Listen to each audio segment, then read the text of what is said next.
What if the Cullens attended Hogwarts? Part 3. EPOV. The shadows were pressing in on me. I couldn't understand it. Why was it so black? Where was I? Everything felt heavy and claustrophobic. I couldn't move, I couldn't see, and I couldn't feel. Was this death, then? Had I fallen into oblivion?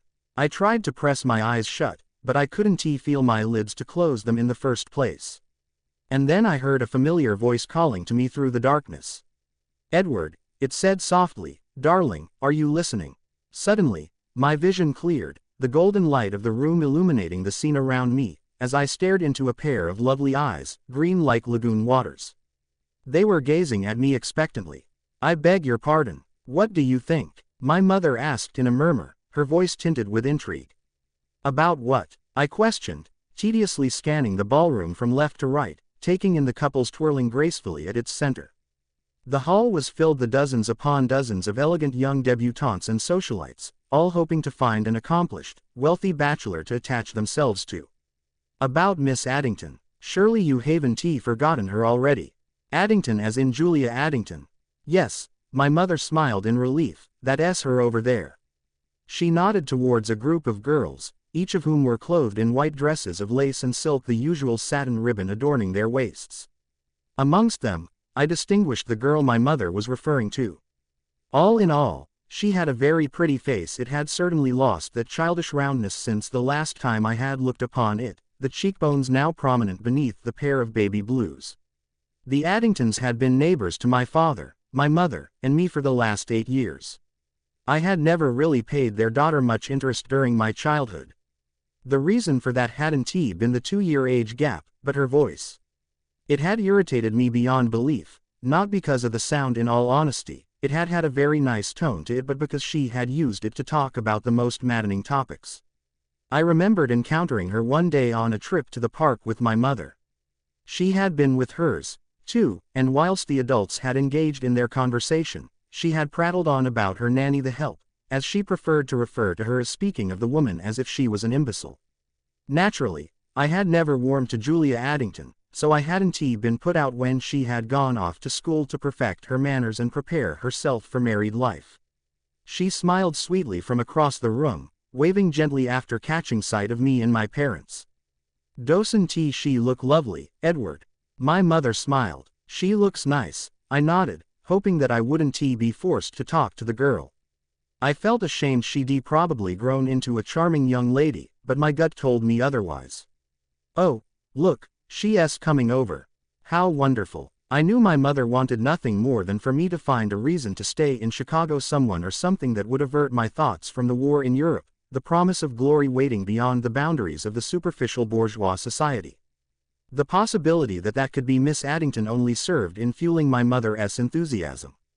"Mr. and Mrs. Masson," Julia said, using the pretense of greeting my parents to get close to me, "how lovely to see you." "It's a pleasure to see you, too, Julia," my father smiled. "How was school?" "Instructive." That's kind of implied with the name. I find myself hungry for cultural experience. Shopping trips with mother. Art, shoes and dresses, architecture, my future husband's estate. Those kind of things. That's only to be expected, my mother agreed. I frowned. Was I the only one not buying this? "And how have you been, Edward?" Julia asked, her eyes landing on me. The pout she wore was subtle. Some may even have gone as far to call it alluring. I wondered how much it had cost her. "Aren't you going to ask Julia to dance, Edward?" my father asked, before leading my mother out onto the floor for the waltz. "Well, Edward," she smiled, "are you going to ask me, or do you intend on ignoring me all night?" Her question made me feel the total opposite of a gentleman. I was being rude, and so I held out my hand, waiting for her to offer me her own, before I led her to the center of the room, where we joined the other twirling couples. The second it started, I wanted it to be over. Every time Julia opened her mouth to inform me how completely she had changed since our last meeting, I found myself searching for the subtext, the true meaning behind her words. I tried to seem cheerful and interested in the ensuing minutes, but the longer we danced, the more I felt like I was missing something vital, something I needed to remember. And that was when I saw her. She was standing in the shadows at the edge of the room, walking slowly around the perimeter, dressed entirely in black. Unlike the other ladies, who all seemed to have arranged their hair into tidy styles to meet the current fashion, the mystery girl's thick, mahogany hair was straight and unpinned, though full of body as it fell to her waist. The way the front and sides swept back gave her the appearance of someone who had spent the day standing in a gale. The dark dress flowed over the contours of her body until it reached her waist, where it loosened to form a fluid skirt that touched the floor. The thin material looked like some kind of silk-satin hybrid. It had a metallic quality about it, yet moved like liquid as she walked. It was full-sleeved, the fitted fabric fanning out just above the wrists to form thick, folded cuffs. And yet, for all that, the entire thing was completely unadorned, no fastenings or ribbons, no brooches, no patterns of any kind. It was simple in all the right ways. My eyes traveled to her face, but I was denied the pleasure of seeing it in full, for the girl had hidden it behind a hand-held Venetian-style mask. The only parts completely unobscured were her blood-red lips, the upper one a little too full to match the lower. I had never seen a sight more beautiful or inviting in my entire life. Every time the dance required a change of direction, my head turned to follow her, afraid that she would disappear if I looked away. "Edward," Julia said, reminding me of her presence, "what are you looking at?" In my periphery, I saw her following my line of sight, focusing in on the stunning creature who had captured my heart so thoroughly. "Oh," she uttered, the word infused with disgust, "her." "Who is she?" I asked immediately, desperate for answers. "She's a witch," Julia spat. "She weaves her magic to make men fall in love with her." "Perhaps it has nothing to do with magic," I murmured automatically, as if in a trance. "Maybe it just because she's extraordinarily beautiful." The second my words were out, Julia pulled me to a stop, her eyes burning with fury as she shifted her focus from the enchantress back to me. Then, without saying a word, she stomped away from me, back towards her equally self-important friends. I barely gave her a second's thought as I walked in the direction of the girl. She watched me approach from behind her mask, all the while wearing an expression that was slightly amused, yet hinted at some deeper emotion. I only stopped when a foot or so separated us. She didn't speak, nor did I, not because I was afraid or couldn't think of anything to say, but because I didn't feel the need to do so.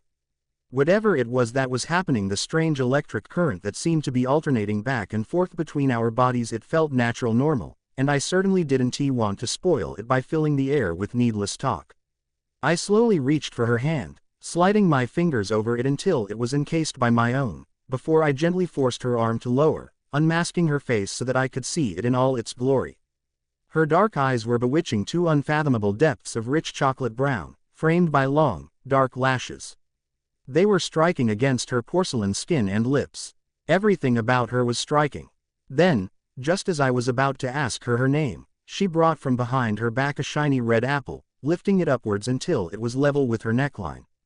"Are you tempted?" she asked mysteriously. I looked from her face to the fruit, and began tracing my eyes along its curves, taking in its rich, mouth-watering color whilst I pondered her question. I could imagine how it would taste, and I realized that I wanted nothing more than to tear through the membrane to be the one to take the first bite. "Yes," I answered simply, my voice rough with desire. The girl gave a victorious smile, before raising the apple to my mouth, waiting for me to make the next move. I lowered my head, licking my lips in anticipation, and just as I was about to force my teeth through the skin, an almighty crash from above demanded my attention. My head snapped upwards, eyes fixed to the ceiling, where the large glass dome was shattering into 1,000 pieces as a figure clad in black descended through the air. The people filling the room didn't seem to notice, even as the shards rained down upon them. It was like they were living on a separate plane, existing alongside another which only I seemed aware of. I quickly realized that the man wasn't falling, but was lowering himself on a wire, slowing as he neared the ground. A full bodysuit covered his bulky, muscular frame, only his icy blue eyes and the thin strip of skin surrounding them were visible. Even his hair and mouth were covered. "Where did he go?" he demanded, his gaze landing on me. "Where did who go?" "The Red Warrior. I know he came through here. I can lose him." I was completely baffled by the strange man's words. I'd never heard of this Red Warrior, but he certainly sounded dangerous. "He has an accomplice," he continued, "named the Green Warrior." "What do they look like?" I think they re-Italian. They both have thick black mustaches and big noses. The Green Warrior is the taller of the two, and wears a hat bearing the letter L, which stands for Lord, because his true name is Lord Green. The other wears a hat bearing the letter M, for he is Master Red. There was only one explanation for all of this. I suddenly realized either the stranger was insane or I was. I turned to face the girl, ready to ask her whether or not she was seeing and hearing the same crazy things as me, but when I looked she had vanished entirely. Where did she go? I asked, spinning back to the ninja. I jumped upon noticing that his eyes had disappeared, but then I realized they were just masked by a pair of night vision goggles, which was exceedingly strange considering that it was 1918 and we were inside a brightly lit room. Over there, he cried, pointing somewhere over my shoulder. I spun in an instant, my eyes flying to the doorway where I caught a flash of green and red, though it was only for the briefest moment imaginable. I had no idea who the two warriors were. The only thing I did know was that the girl was missing, and as far as I could tell, she was no longer in the hall. If there was even the slightest chance that Lord Green and Master Red had kidnapped her, I would track them to the ends of the earth. Let us go, I said, running for the exit with all the speed my legs could muster. You not coming? The stranger exclaimed. Like hell I am not. They took the girl and I want her back. I was faster than the dark ninja, though he was surprisingly agile for his size.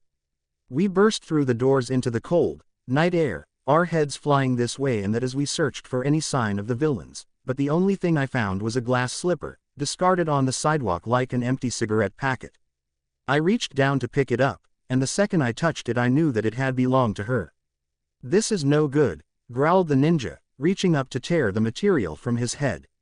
In doing so, he revealed his thick, dark curls and snowy, white skin, as well as 2 dimples on either side of his mouth. I recognized his face, but for some reason I couldn't place it. He began inhaling deeply through his nose, his eyes closing in concentration, flying open in the next second as he set off running towards a black Lamborghini. Hey, wait, where are you going? I am going to follow them. How will you know if you're going the right way? I asked, climbing in the passenger side and slamming the door shut. I have phenomenal senses, that's all you need to know. Oh, I said weakly, trying to stop the leather seat from eating me as we raced along the road, neither of us sure of our destination. The ninja had lowered the window and had proceeded to hang his head out into the open air, his expression changing whenever he discovered something to confirm he was on the right trail. I don't know how long we drove. It could have been hours, maybe it was only minutes. Eventually, I decided to stop prolonging the inevitable, and asked him why he had begun his pursuit of the two warriors in the first place. They stole my star, he snarled, beating a fist against the dashboard. My eyes lingered on the dint he had left there. Not so long ago, my love and I were sharing a moonlit picnic. It was a very clear night and we saw a shooting star streaking across the sky as it fell to earth. To prove the extent of my affections, I vowed to find the star and bring it back. And I did. My love was overjoyed and agreed to marry me, but the night before the wedding, the star was stolen. My fiancée saw it as a bad omen. She convinced herself it was a sign that we were destined to have a terrible marriage, so I proclaimed that I would hunt down the star and bring it home to ensure us a prosperous future. Wow, I answered, immersed in his tale, that's not the kind of thing you hear about every day. What did the star look like?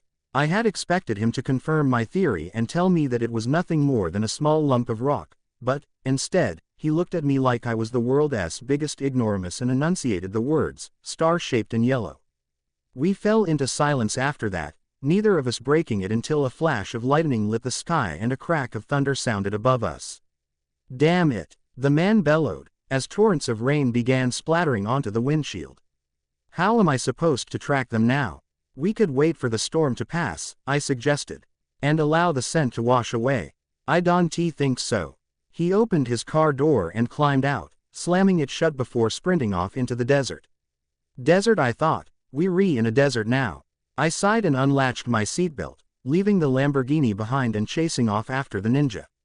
Unfortunately, his dark suit provided the perfect camouflage in the blackness of the night, making it impossible for me to see him through the sheets of rain. When I finally decided to admit defeat and end my hunt, I began searching instead for the car, but I had no idea which direction was which. I must have walked for hours upon hours, because the storm eventually cleared and the darkness lifted with the rising sun, giving me a clearer indication of my location. In a word, I was nowhere. The landscape was nothing but a flat, sandy expanse that stretched on for miles in every direction. I had no idea how I had managed to end up here, when only the night before I had been standing in a ballroom in Chicago. This was certainly not Illinois, it looked more like Texas, but surely I hadn't come so far already. Put 'em up, a voice ordered from behind me. I spun automatically, hoping that my eyes would find the ninja. But it wasn't the ninja, it was a golden-haired man straddling a magnificent brown stallion, and he was aiming a gun straight at my chest. I said put 'em up. I did as I was told, raising my hands above my head like a common criminal. Despite the fact that the man was clearly a local, judging by his outfit, his skin held no hint of a tan, it was as snowy as the ninja's had been, whilst his eyes were a piercing gray. "What are you doing out here?" he asked, scanning my body for weapons. I am trying to find the red and green warriors. "Are you working for them?" he demanded, flicking off the safety catch and preparing to fire. "No," I insisted suddenly, hoping it was the right answer. "They took the girl. I have to rescue her." The cowboy lowered his pistol instantly, his face softening slightly. "I know where to find them," he said, before bringing 2 fingers to his lips and whistling loudly. The second the sound had exited his mouth, an army of riders came galloping our way, all clothed in similar garments, cowboy hats and leather boots like they had just sprung out of a western. The man whistled again, though it was nowhere near as loud as the first, calling to his side a beautiful black horse which he then offered me. "These 2 warriors, do they have big noses and thick, black mustaches?" "Yes," I responded, recalling the ninja's description as I climbed onto the stallion's back. The cowboy shook his head in disgust, and said, "They arrived in town not so long ago, and drove me out so that they could claim it for their own." I felt my brow furrow in confusion, but it relaxed when I caught sight of the shiny, gold star pinned to his chest. He was the sheriff. "So I traveled to neighboring towns to seek help. My men and I are heading back to put a stop to their terrorizing. If you want to get the girl back, you'll have to follow us." "I am okay with that." He kicked the horse into movement then, picking up speed whilst I followed on behind him. I pushed the horse faster and faster in my desperation to reach the town. God only knew what those monsters wanted with the girl. Perhaps they were after the apple. They couldn't have it, she'd offered it to me. I wanted it. "We're almost there," the sheriff cried. No sooner had he made the announcement than I caught sight of a smudge on the horizon. It started off small at first, growing with time until it resembled a distant settlement. We slowed when we reached the edges, advancing carefully to prevent an ambush. It was nothing but a long street, buildings constructed of wood and red brick on either side. Although there were no people to be seen outside, every single window pane in sight had at least half a dozen faces pressed against the glass, all waiting to view the outcome of our arrival. The sheriff hissed beside me, causing my head to instantly snap in his direction. He was looking ahead at something, and when I turned to follow his line of sight, my eyes focused in on a figure standing in the middle of the street about 20 meters away. My stomach tightened as I analyzed his appearance. He was wearing blue dungarees over a bright green sweater. His hands were covered by white gloves, and upon his head he wore a hat bearing the letter L. The Green Warrior. Well, I see you brought team to fight us off he said in a thick Italian accent. "My brother and I will not stand for dis. Where's the girl?" I roared, wanting nothing more than to snatch the sheriff's gun and finish Lord Green myself. "D girl. What girl? Don't give me that. I know that you know." "No dat I know what."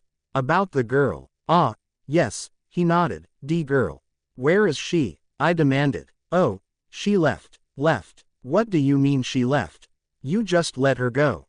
"No," Lord Green said offhandedly, "she disappeared into thin air like booble pop." "Pop she went. I don't understand," I admitted, pinching the bridge of my nose. "She is sorceress." "No. Dat was what she said anyways." "Why did you take her?" I asked, my concern for the girl and her apple soaring.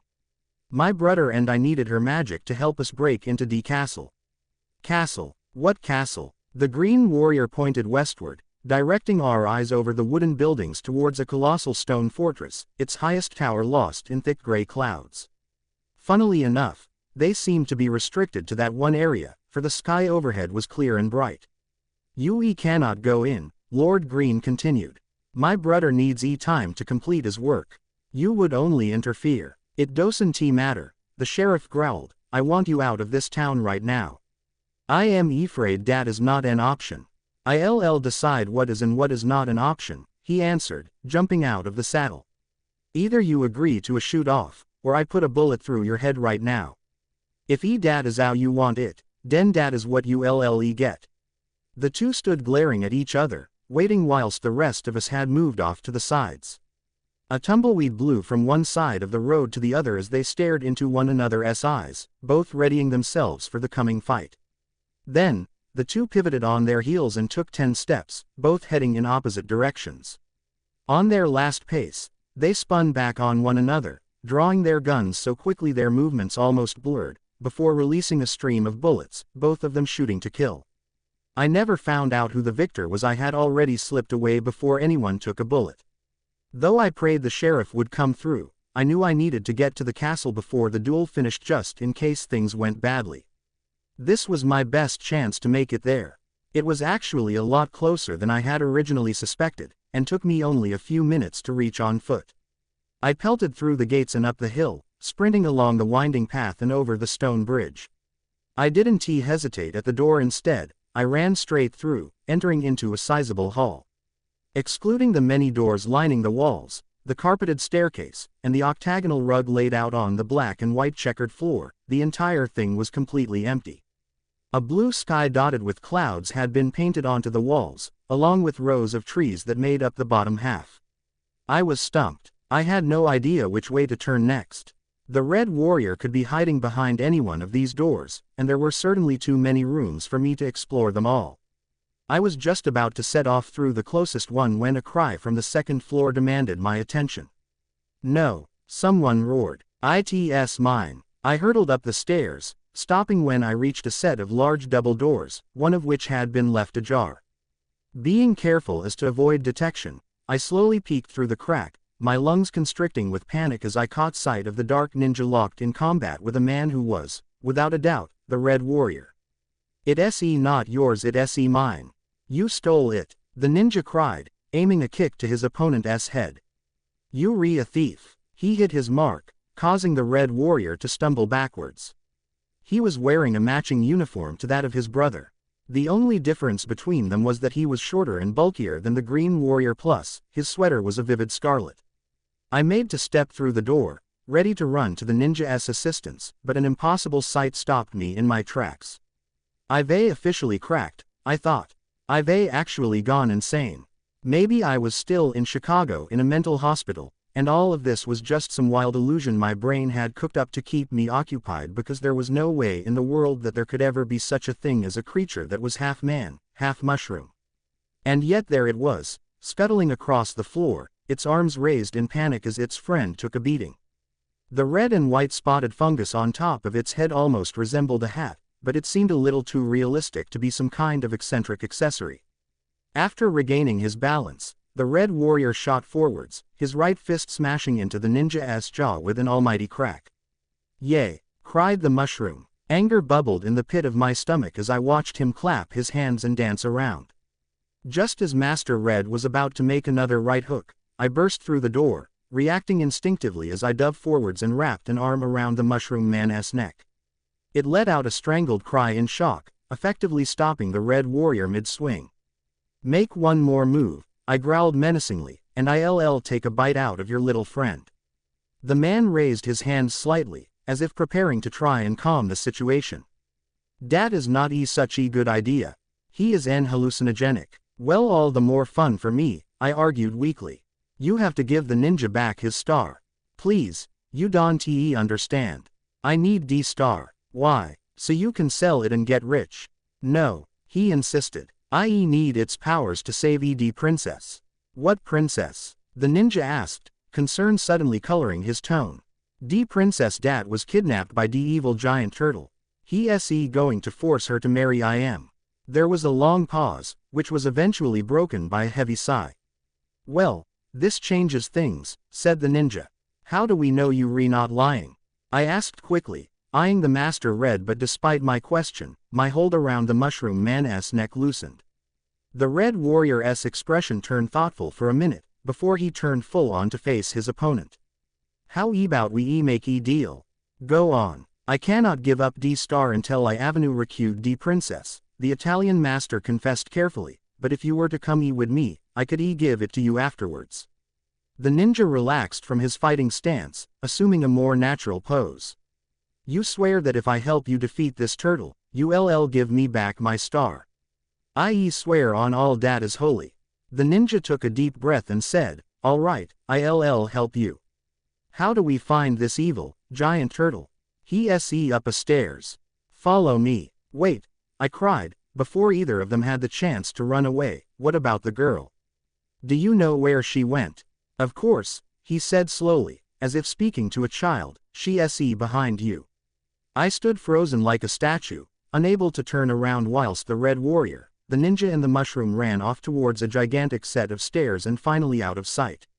My feet seemed to be rooted to the spot, as if hundreds of vines had sprung from the soles of my feet and had worked their way through the floor, preventing any form of movement whatsoever.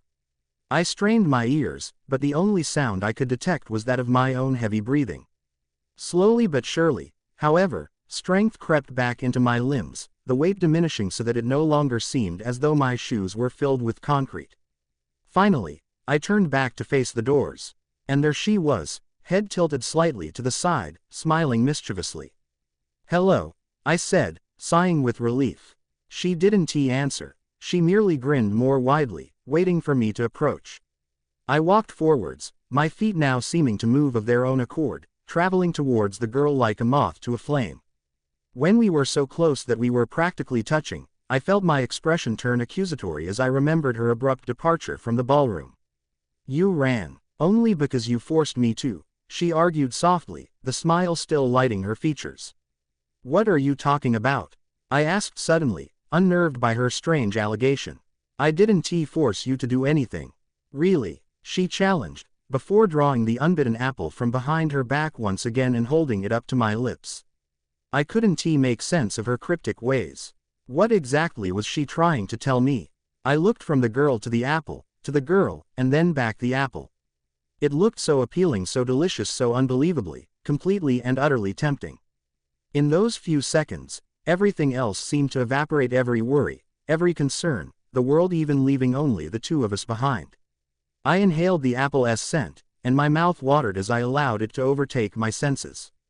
Now, with my lips and tongue skimming its shiny, crimson surface, I prepared to bite through, prolonging that last maddening moment of luscious anticipation, and then I froze. A little way off, just over the girl's shoulder, was a mirror.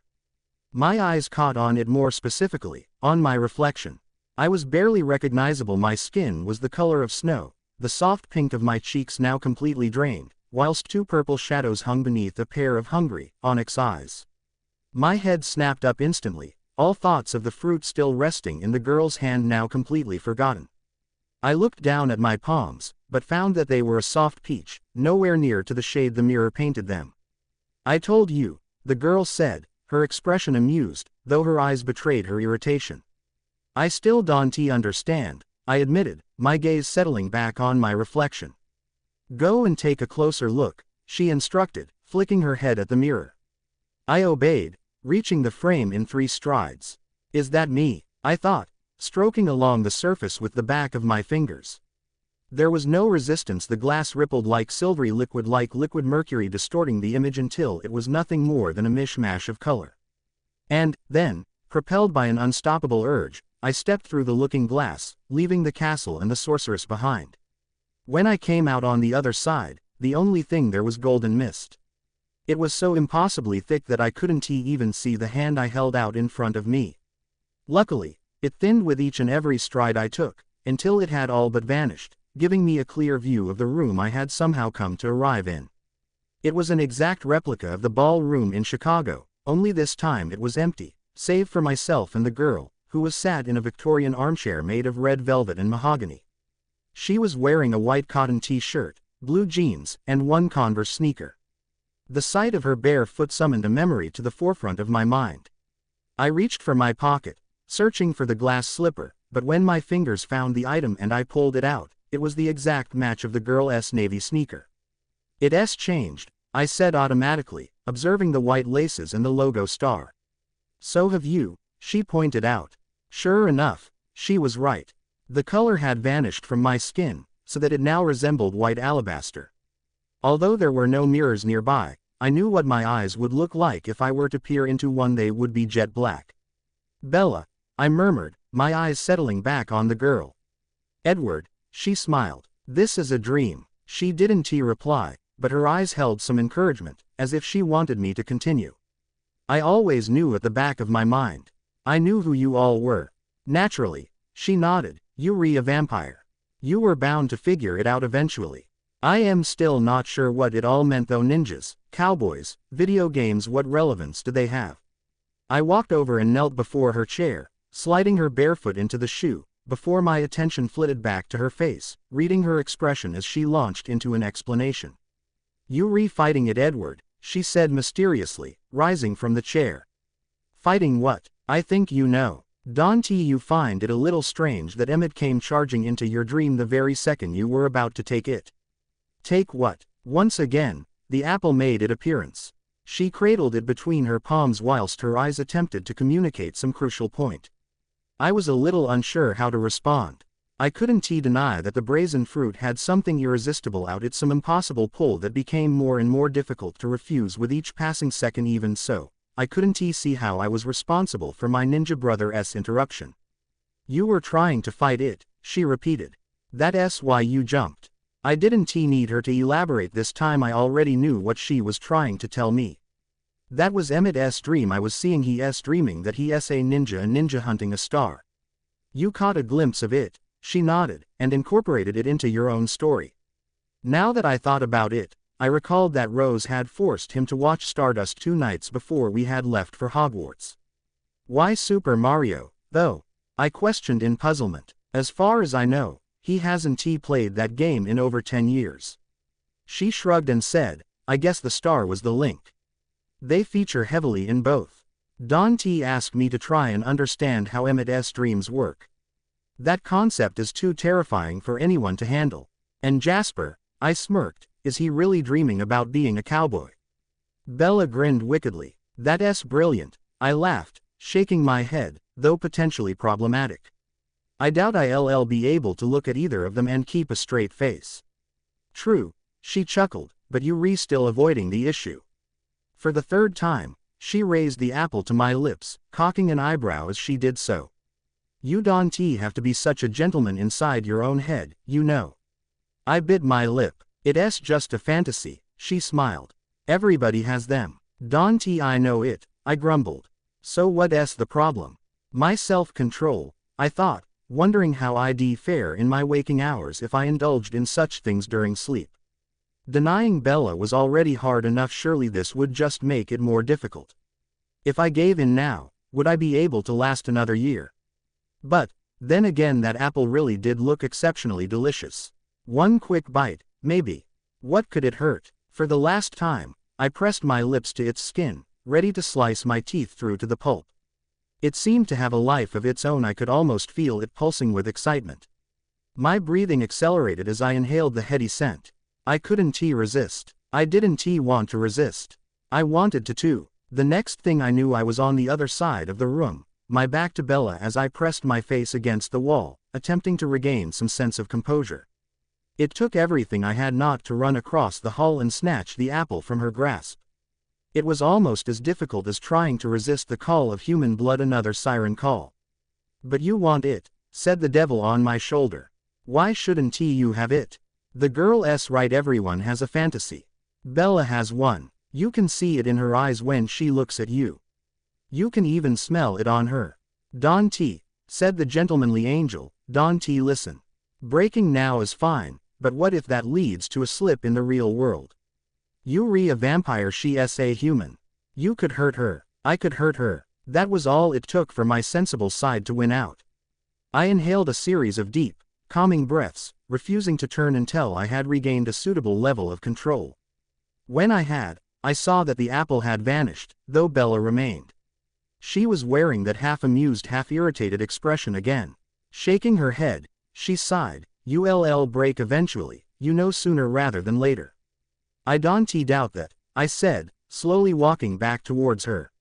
We stared at each other for the longest time, immobile like statues, before I finally pulled her body against mine, taking both of her hands and placing one of them on my shoulder. "What are we doing?" she asked nervously, her eyes narrowing as the room filled with the sound of her lullaby. "Dancing," I smiled, "and you're not allowed to complain. This is my dream, and I command you to enjoy it." "As you wish," she replied, grinning widely as I pulled her into the flow of the music. She moved and twirled as gracefully as any vampire. Despite that, I had to admit I found Bella's real-life clumsiness completely endearing. That was one of the benefits of having lightning-quick reflexes. I always caught her. Flying with her in this way was certainly one definition of heaven. The feeling of total freedom and weightlessness was incredible. In all my human years, I was sure I had never had a dream as vivid and wonderful as this. In terms of sight and sound, it could have been real. Everything was so unbelievably clear. I don't know how much time passed whilst we danced across the marble floor, but, eventually, the soft candlelight began to grow dimmer, diminishing more and more until the darkness was pressing in on us on all sides. Just before it had the chance to swallow us both, Bella pressed her lips to mine in a gentle kiss. Although my sense of touch wasn't exactly active in dreamland, I still felt a tingle, a subtle electricity with even the slightest contact. I suppose that was a product of the craving I constantly had for her. "Until next time," she whispered, before we were consumed by the shadows. I tried to hold on to her. I tried to fight against the black, desperately clinging to the dream world, already finding myself addicted. But no matter how hard I kicked against the current, I couldn't prevent it from dragging me back up through the deep water towards the surface. Slowly but surely, I became aware of the familiar sounds, 5 steady beats in the near vicinity, accompanied by soft breathing. I didn't want this. Everything still felt so heavy, so difficult. I knew I had to open my eyes, but doing so seemed like an impossible task. Forcing the van to stop had been far easier than this. Light attacked my eyelids, virtually screaming at me to open them. "No, don't want to," I thought, stubbornly reaching for my pillow and stuffing it over my face. Clearly, the potion hadn't completely worn off, because I drifted in and out of consciousness in the next few minutes, constantly teetering on the edge of sleep and wakefulness.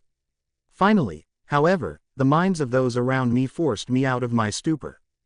"Go away, Light," Emmett thought, pulling his covers over his head. "Don't like it," Jasper thought, seeming just as slow as the rest of us this morning. I yawned widely beneath my pillow, which felt very odd, but somehow managed to bring a strange sense of relief. I heard Emmett yawning too. It sounded like a sound a sleepy bear would make. I eventually managed to open my eyes, allowing the evil light to assault them after I had removed the comforting pillow. It took a few seconds to adjust to it after experiencing the darkness for so long. I guess it was just another side effect. Was this really how a human felt in the morning? How did they ever manage to pull themselves out of bed? A part of my mind was still protesting. "Nope, nope," it said, "I am not doing it. No one can make me. I am a vampire. If they try, I'll bite them." I ignored that pesky little voice and sat up, rubbing my eyes with both hands as I did so. When I removed them and squinted through my lashes, I saw that my brothers were doing the same, peering through the slits their eyelids formed whilst they battled with the morning light. After a few minutes of disorientation, I felt a cheesy grin stretching across my face. It started out small at first, a gentle smile that grew and grew until the corners of my mouth were practically touching my eyes. Emmett and Jasper's expressions mirrored my own. Both were sat in their beds, leaning against the wooden headboards, looking just as pleased with themselves as I was with myself. Then, when our smiles were so wide that they threatened to split our faces down the middle, the three of us burst out laughing, totally unable to contain our amusement, even as our hoots disturbed the humans sharing the dorm. What's going on?" Seamus blurted, shooting forwards. The fact that he had a sock stuck to the side of his face just made us laugh harder. BPOV. It changed into Sector Beyond 6 when my eyes flickered open. I used to be the first to wake. The alternative witches have been nevertheless dozing snugly below their blankets, as had been the vampires. I smiled at the sight of Alice. She turned into sprawled diagonally across the mattress, her head falling backwards because it dangled over the threshold. Rosalie changed into laid on her the front, her head buried underneath her pillow. I quietly changed out of my pajamas and into uniform, remaking my bed and fluffing the pillows, before tiptoeing to the door and sliding out onto the stairs. At once, I recognized the laughter of the 3 male vampires coming from the not unusual room. They every had their heads thrown back once I entered, glaringly sharing their nightly stories and finding obvious leisure in one another's memories. What is so humorous? I chuckled gently, cheered by the superb ecosystem. Oh, the usual, Edward smiled, maintaining out his arm for me. Jasper is now Sheriff Whitlock of the Wild West. I automatically clamped a hand over my mouth at Edward's revelation. Jasper a cowboy genuinely. The picture my thoughts conjured turned into nearly too humorous for phrases. I pictured him in a few form of tacky movie get-up, the spurs, the teeth select, the chewed tobacco. Make amusing all you need, he said, however I outdrew anyone. I dominated the town. It become an wonderful dream. Alice changed into a saloon lady, Emmett defined, evidently hoping to growth his brother's embarrassment. I do not suppose it had quite the desired effect. I regarded to be the only one displaying any signs and symptoms of discomfort at the ambitious declaration. At least my dream made sense, Jasper argued, that is more than may be stated for you. Why, what befell? I asked, unable to shake the overpowering intrigue. Emmett dreamt that he turned into a ninja, Jasper persevered, smirking wickedly. He were given sucked into the sector of Nintendo, and ended up scuffling with the exceptional Mario brothers to try to gain possession of a celebrity. Don T asked. Edward suggested. At the sight of my lost expression, I had never harbored an interest for video games, so my understanding of the characters was pretty restrained. I accompanied his notion and waited for the empathic vampire to maintain. And Edward's dream, he sniggered, turned into more tousled than Emmett's and mine put together. Why? Due to the fact, subconsciously, I stored tapping into theirs, my ideal boyfriend laughed. Looking to understand my own was hard sufficient. It became even worse having to sort it out from the stuff those had been cooking up. Don T blame us, Emmett cried in mock outrage, you re the dream thief. If your own wasn't so boring. It was something but dull, Edward interrupted, even though his voice remained gentle, his functions alight with a devilish grin. My interest changed into already burning brightly after listening to of his brother's nighttime adventures, however the hint of mischief which had in brief affected his expression dispatched my curiosity soaring. It became the equal of throwing a whole barrel of gunpowder onto a blazing bonfire. What was your dream about? You, mostly, he found out, causing my coronary heart to stutter madly before it regained its natural rhythm. Ooh, saucy, Emmett teased. Edward left out him, even when I turned the shade of a strawberry. You had been this mystery lady, this sorceress, however you simply vanished into skinny air, so I had to cross on this crazy journey to find you. What occurred then? There was a slight pause. Edward's eyes drifted out of awareness, and he turned into definitely seeing something the relaxation people could not. After some moments of silence, he seemed to end up alert again to the room around him. He coughed lightly, a redundant motion, and stated, we danced. I felt my eyes narrow. I did not doubt his words, however there has been something barely evasive about the way he answered. It most effective served in strengthening my intrigue. Did she ride? Emmett sniggered, his eye alight with a surprising desire.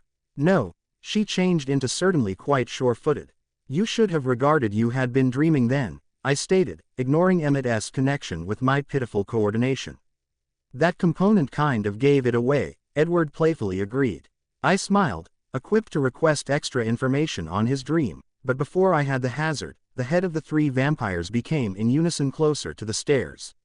Seconds later, Rosalie got here strolling into view. She became nevertheless carrying her pajamas' soft red bottoms and a white spaghetti strap vest as changed into Alice, who was slung over her sister's shoulder, her fingers trailing lazily down Rosalie's again. What is wrong together with her? Jasper asked without delay, his voice overflowing with challenge as he gazed on at his unconscious spouse. Nothing's incorrect along with her, Rosalie answered, one too amused, one too angry. She awakened about a minute or so after I did, but naturally she's now not a morning individual, because she refused to move from her bed. She said she became staying there for the relaxation of the day, after which she went again to sleep. Jasper stood and held out his arms, cradling the pixie-like creature after Rosalie had exceeded her over. I ought to slightly comprise my laughter. Alice changed into constantly so meticulous when it came to her appearance. However, after a nighttime's well worth of lying in mattress, her brief, inky hair changed into protruding at ridiculous angles. The others, too, appeared to share my entertainment. Alice, Jasper stated, trying to keep a regular voice, are you conscious? I don't assume her response could be categorized as English. It became just an incomprehensible groan. Communicate about hamming it up, Emmett laughed. Close your mouth, Alice yawned, shuffling further into her husband's embrace. Really now not a morning person, Rosalie repeated, however you going to have to arise quicker in place of later if you want to appearance half decent to your first day. What are you talking approximately? Alice muttered. I took my wand from my pocket and conjured a reflect, holding it up so that Alice may want to see her reflection. Once more, she released a lengthy groan, before she pulled herself up right into a sitting roll and commenced attempting to flatten her untidy hair. It's nevertheless marginally higher than the mullet, she sighed. Mullet, all of us asked together, each of us burdened the atypical commentary. I had one in my dream, she explained. I was stood in a room made totally of mirrors, so I ought to infrequently get away it. What passed off? Jasper puzzled. Properly, I realized that it wasn't actual. It changed into too long at the return for a start, so it wasn't tough to work out that I was having a nightmare. My smile grew. That turned into Alice's definition of a nightmare. Consequently, I allowed everything to unfold hence. What do you mean? She shrugged and said, I stopped up in Death Valley, playing guitar and making a song into a microphone. Thousands and thousands of human beings have been there to observe. I used to be a rock star. It's a terrifying concept, Edward joked, a freaky little vampire thrashing round on level like a possessed maniac. Very Anne Rice. Actual, agreed Emmett, earlier than turning his interest to Rosalie. What approximately you, babe? I used to be a mechanic, she giggled. Best I would replaced my M3 with a space shuttle. Best. It in reality changed into. After tinkering with the engine, I released out of the ecosystem. Did you land at the moon? No, she smirked. I hit mild velocity and traveled to the subsequent solar gadget. It nevertheless would have taken you lots of years to get everywhere, Edward mentioned. It become a dream, she reminded him. I got there pretty quickly. We spent the subsequent hour discussing the dreams in greater element. I nevertheless got the sensation that Edward was being purposefully elusive, however I wasn't about to name him on it. Subsequently, the commonplace room started out to fill as teenagers and youngsters crawled away from bed to equip themselves for the first day of faculty. Alice and Rosalie went to exchange into their uniforms, even as I magically connected Gryffindor crests to the lads' robes. At Regent 8, we all climbed via the portrait hole and descended down the stairs for breakfast. Carlisle and Esme had been already there in the terrific corridor whilst we arrived, and waved fortunately at us as we walked along the table. According to Edward, they too were given snoozing drafts, even though ingesting wasn't truly compulsory for them, a door it became for their children. I ponder who the following defense in opposition to the darkish arts instructor could be, Hermione puzzled, nibbling on a slice of toast. And why were not they on the banquet? Maybe they had other stuff to do, Ron recommended, earlier than he shoveled a pile of eggs into his mouth. It hardly gives a very good first impact even though, does it? I am sure that they had an amazing reason, Harry stated, although he couldn't help however frown.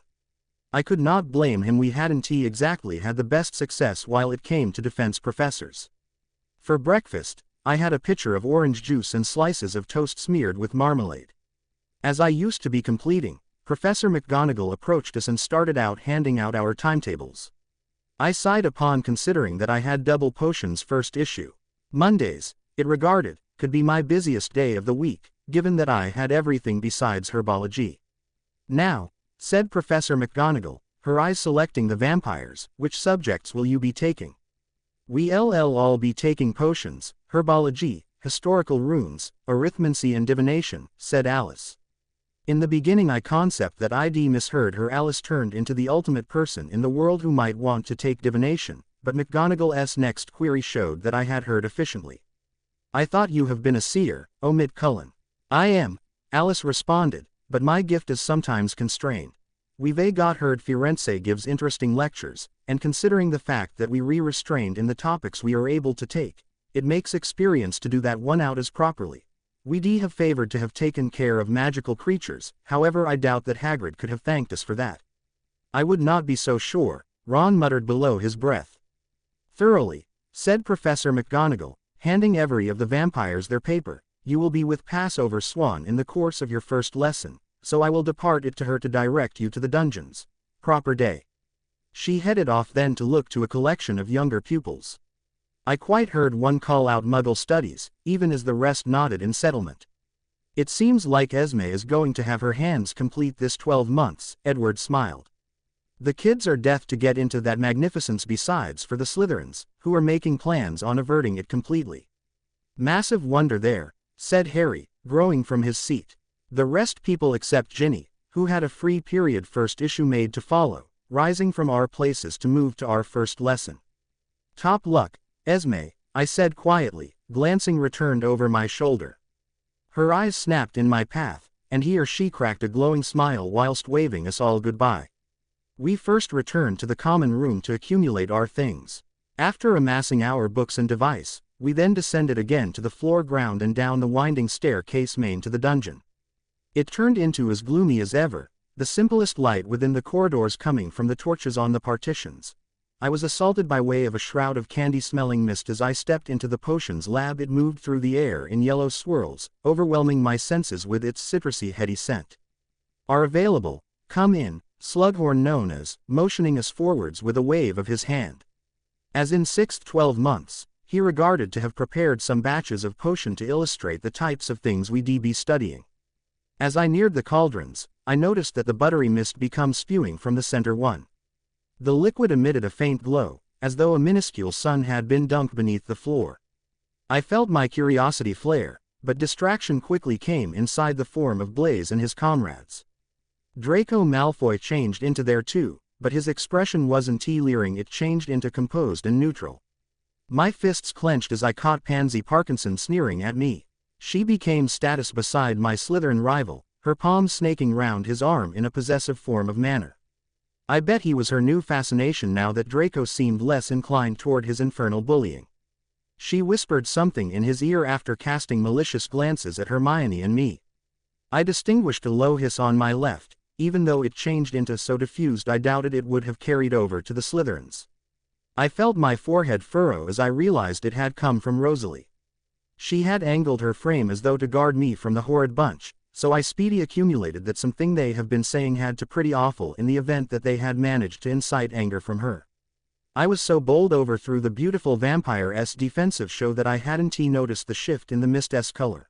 Once I detected the alteration, but I speedy realized that the odor had changed alongside it. The soft yellow had ended up a sickly color of inexperienced, luminous almost, while the sweet citrus had transformed into something bitter and infinitely more potent. I could nearly taste the acidity on my tongue. The flavor became so sharp that it almost stung, and that I suddenly wanted not anything extra than to offer the Slytherins a chunk of my mind. The mist circling Rosalie, on the other hand, was deepening to shape a vivid purple, one which provoked a fair extra painful sensation. It felt as if my mouth had suddenly been filled with flaming hot chilies, and that I in short wondered whether or not this changed into much like what a hungry vampire could have to undergo. Fortuitously, Jasper turned into there to calm the prickling ecosystem the second he started out to ease the anxiety. The inexperienced color shifted to a soft blue, bringing with it a fresh taste that reminded me of spring water. Thanks for that, Mr. Hale, stated Professor Slughorn knowingly. I used to be beginning to fear for a second there. Jasper's expression scrunched slightly, and he changed into certainly questioning how the potion's grasp had regarded he were utilizing his gift. My eyes settled again on the center cauldron, and that I quick realized the nature of its contents. Now, the professor persisted, can all of us tell me what this potion is right here?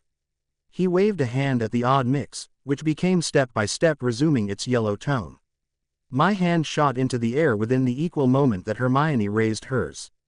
Ah, Miss Swan, it is empathia, I said optimistically, remembering the statistics I had learnt at some point of the Cullens hunting trips, a potion which offers the drinker the capacity to experience the mood of those round them.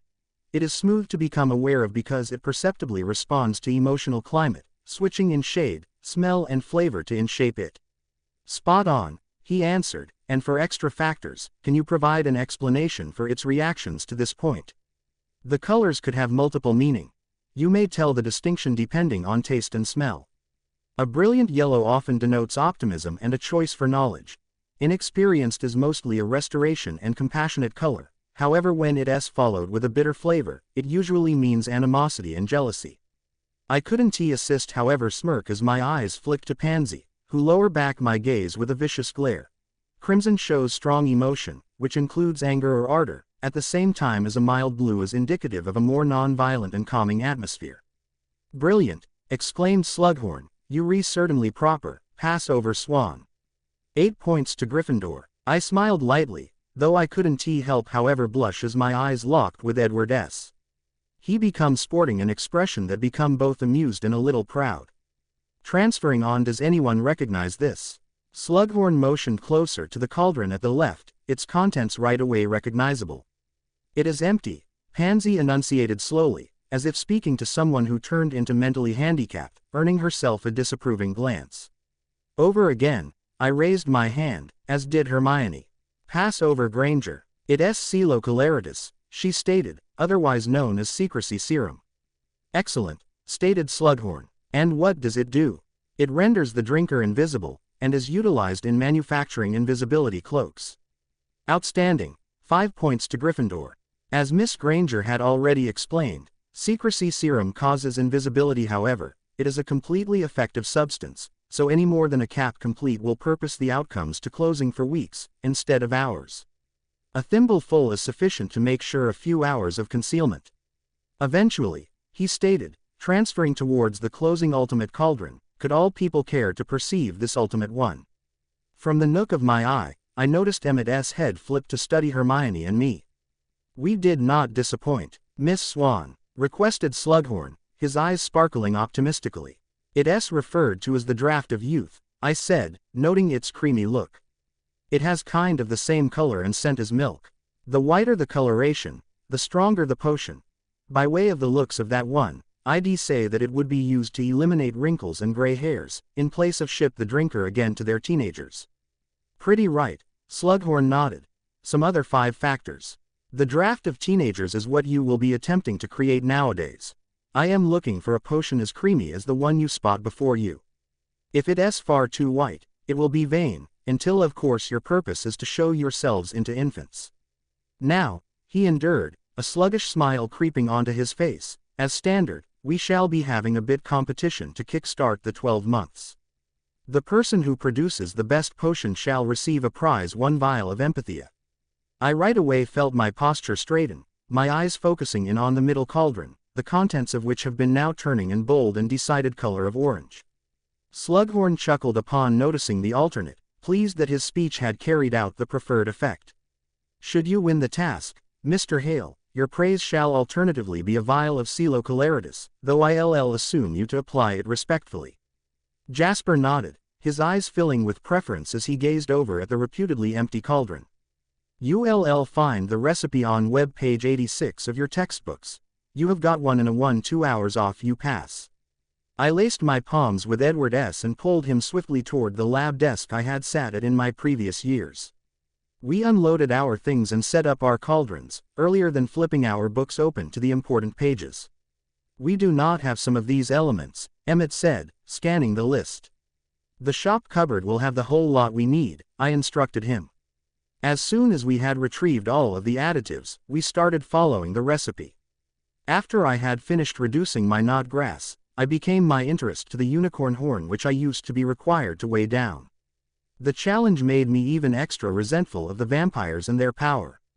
It had taken Edward all of 3 seconds to show his horn fragment to powder, at the same time as I used to be still grinding mine into dust after 10 minutes of starting. I might have asked for his help, however his steady chuckling provoked a wave of stubbornness, and, as an alternative, I started out pounding the infuriating horn with renewed force. Sooner or later, my irritated bashing appeared to obtain the desired consequences. I introduced the horn to the cauldron and moved on to shredding the salamander skin. My eyes scanned the room, relieved once I saw that the humans have been all kind of on the identical stage as me. The professor turned into currently on foot along Harry's bench, watching the scholars at paintings. My forehead furrowed suspiciously as I stuck sight of Pansy Parkinson standing earlier than his table. She had her back to me, and turned into hovering over the left cauldron, her body blockading it from view. She'd in all likelihood got it into her head that she'd sees a glimpse of the invisible liquid if she stared at it for longer enough. Idiot. After some other 2D but she turned away and wandered back to her bench, her empty hands sliding into her pockets. My attention settled again on my paintings as I realized that the vampires had been all zooming ahead. I had handiest just started out slicing up my fluxweed and they have been already carrying out, adding the remaining factor rosemary to their milky mixtures. Nicely, that wasn't so tough, Edward smiled, stirring within the herb. Nothing is for you, I grumbled, glancing in short at the creamy color of his potion. He chuckled once more, earlier than going for walks a finger gently up the aspect of my neck, causing my heart to stutter. My awareness faltered as he diminished his head to kiss along the trail he'd made. The opposite college students did not seem to notice, they were all too focused at the mission for that. Unfortunately, but the purple swirling mist which commenced circling the two folks appeared to alert Slughorn to our distracting emotions. He couldn't help however smile as he said, Now, you two, I think you had better cognizance on your potions, don't you? Oh, expensive, this is powerful. He wasn't incorrect, a juicy strawberry flavor combined with a touch of cream followed the haze. The flavor turned into overwhelming, it stuffed me with warm temperature and set my lips tingling, and it felt as if Edward had some form of magnetic pull. I struggled to break the relationship, however a voice at the back of my head reminded me that this turned into neither the time nor the place. Yug love, Slughorn laughed, before strolling away to inspect the work of the other college students. I felt the blush seeping into my cheeks, which was simplest made worse via Emmett and Jasper's smirking. Finally, our time ended, simply as I was stirring the remaining ingredient into the mixture. I breathed a sigh of alleviation, thankful that I had finished in time. I knew at once, though, that my potion wasn't good sufficient to win me the vial. It changed into handiest multiple sunglasses lighter than Slughorn's example, but when I appeared over at Alice's, I noticed that hers became identical to the authentic. If that did not tell me all that I needed to realize, her arrogant smile did genuinely. Down here within the dungeons where there have been no different magical beings to intrude along with her visions, she had been able to create the perfect potion, seeing in advance how each thing she did might affect the final results. Nicely, then, said Slughorn, rubbing his arms together, Hermit have a look. He approached the Slytherins first, his expression critical as he peered into each cauldron. A bit an excessive amount of horn, I think, pass over Parkinson. It's sincerely a long way too white. His expression became impressed as he became his interest to the vampires and their paintings, mainly when he got here to Alice and Edward. The latter had obviously been centered on reading his sister's mind the complete lesson, seeing in her mind a way to concoct a winning pattern, because they had been both precisely the same shade.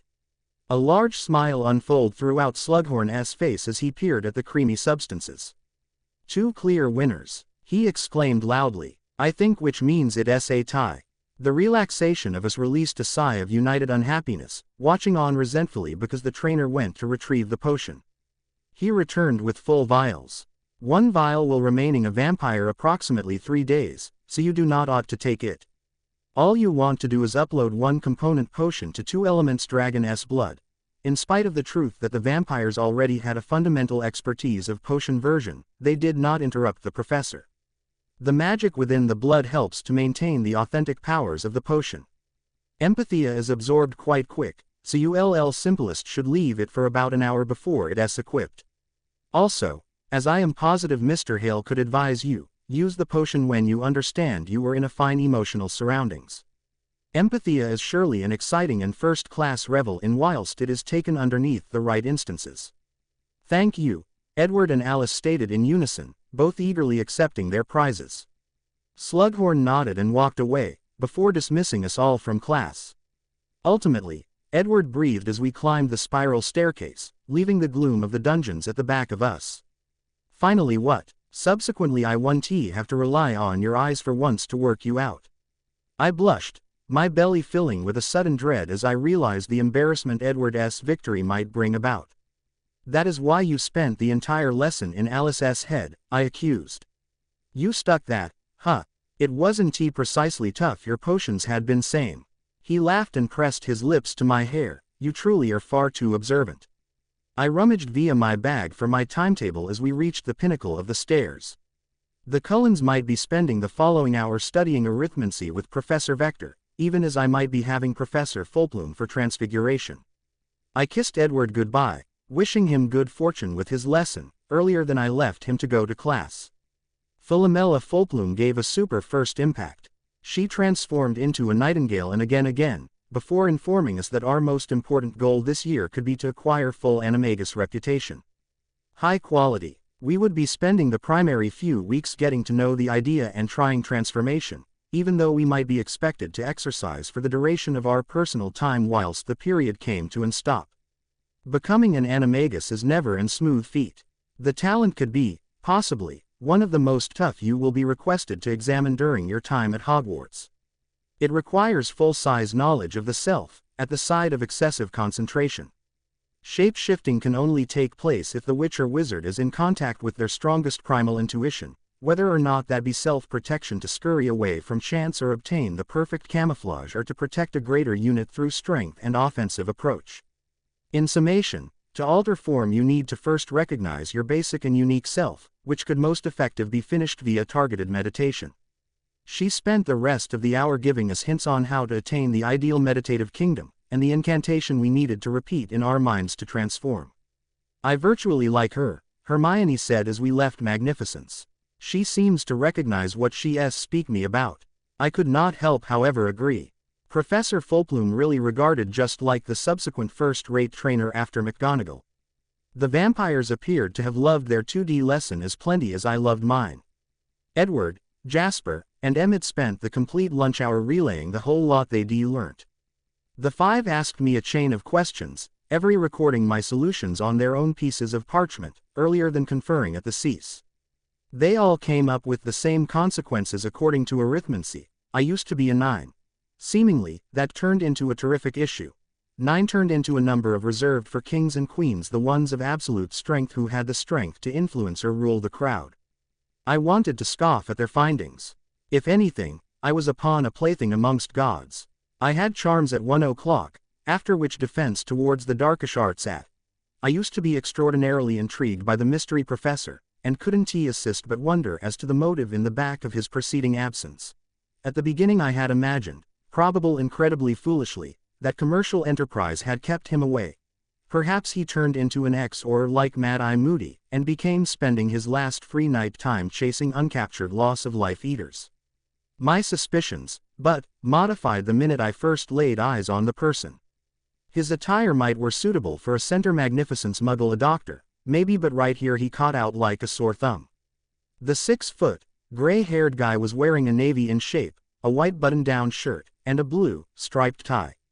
At a wager, he might have been no more youthful than 45, but no older than 50. His expression changed into now not welcoming. There was a deep crease set among his eyes. It changed into so defined that I guessed it not often disappeared. He had very huge ears, which stuck out like satellite TV for PC dishes. Under his bulbous nostril became a mouth became down on the corners.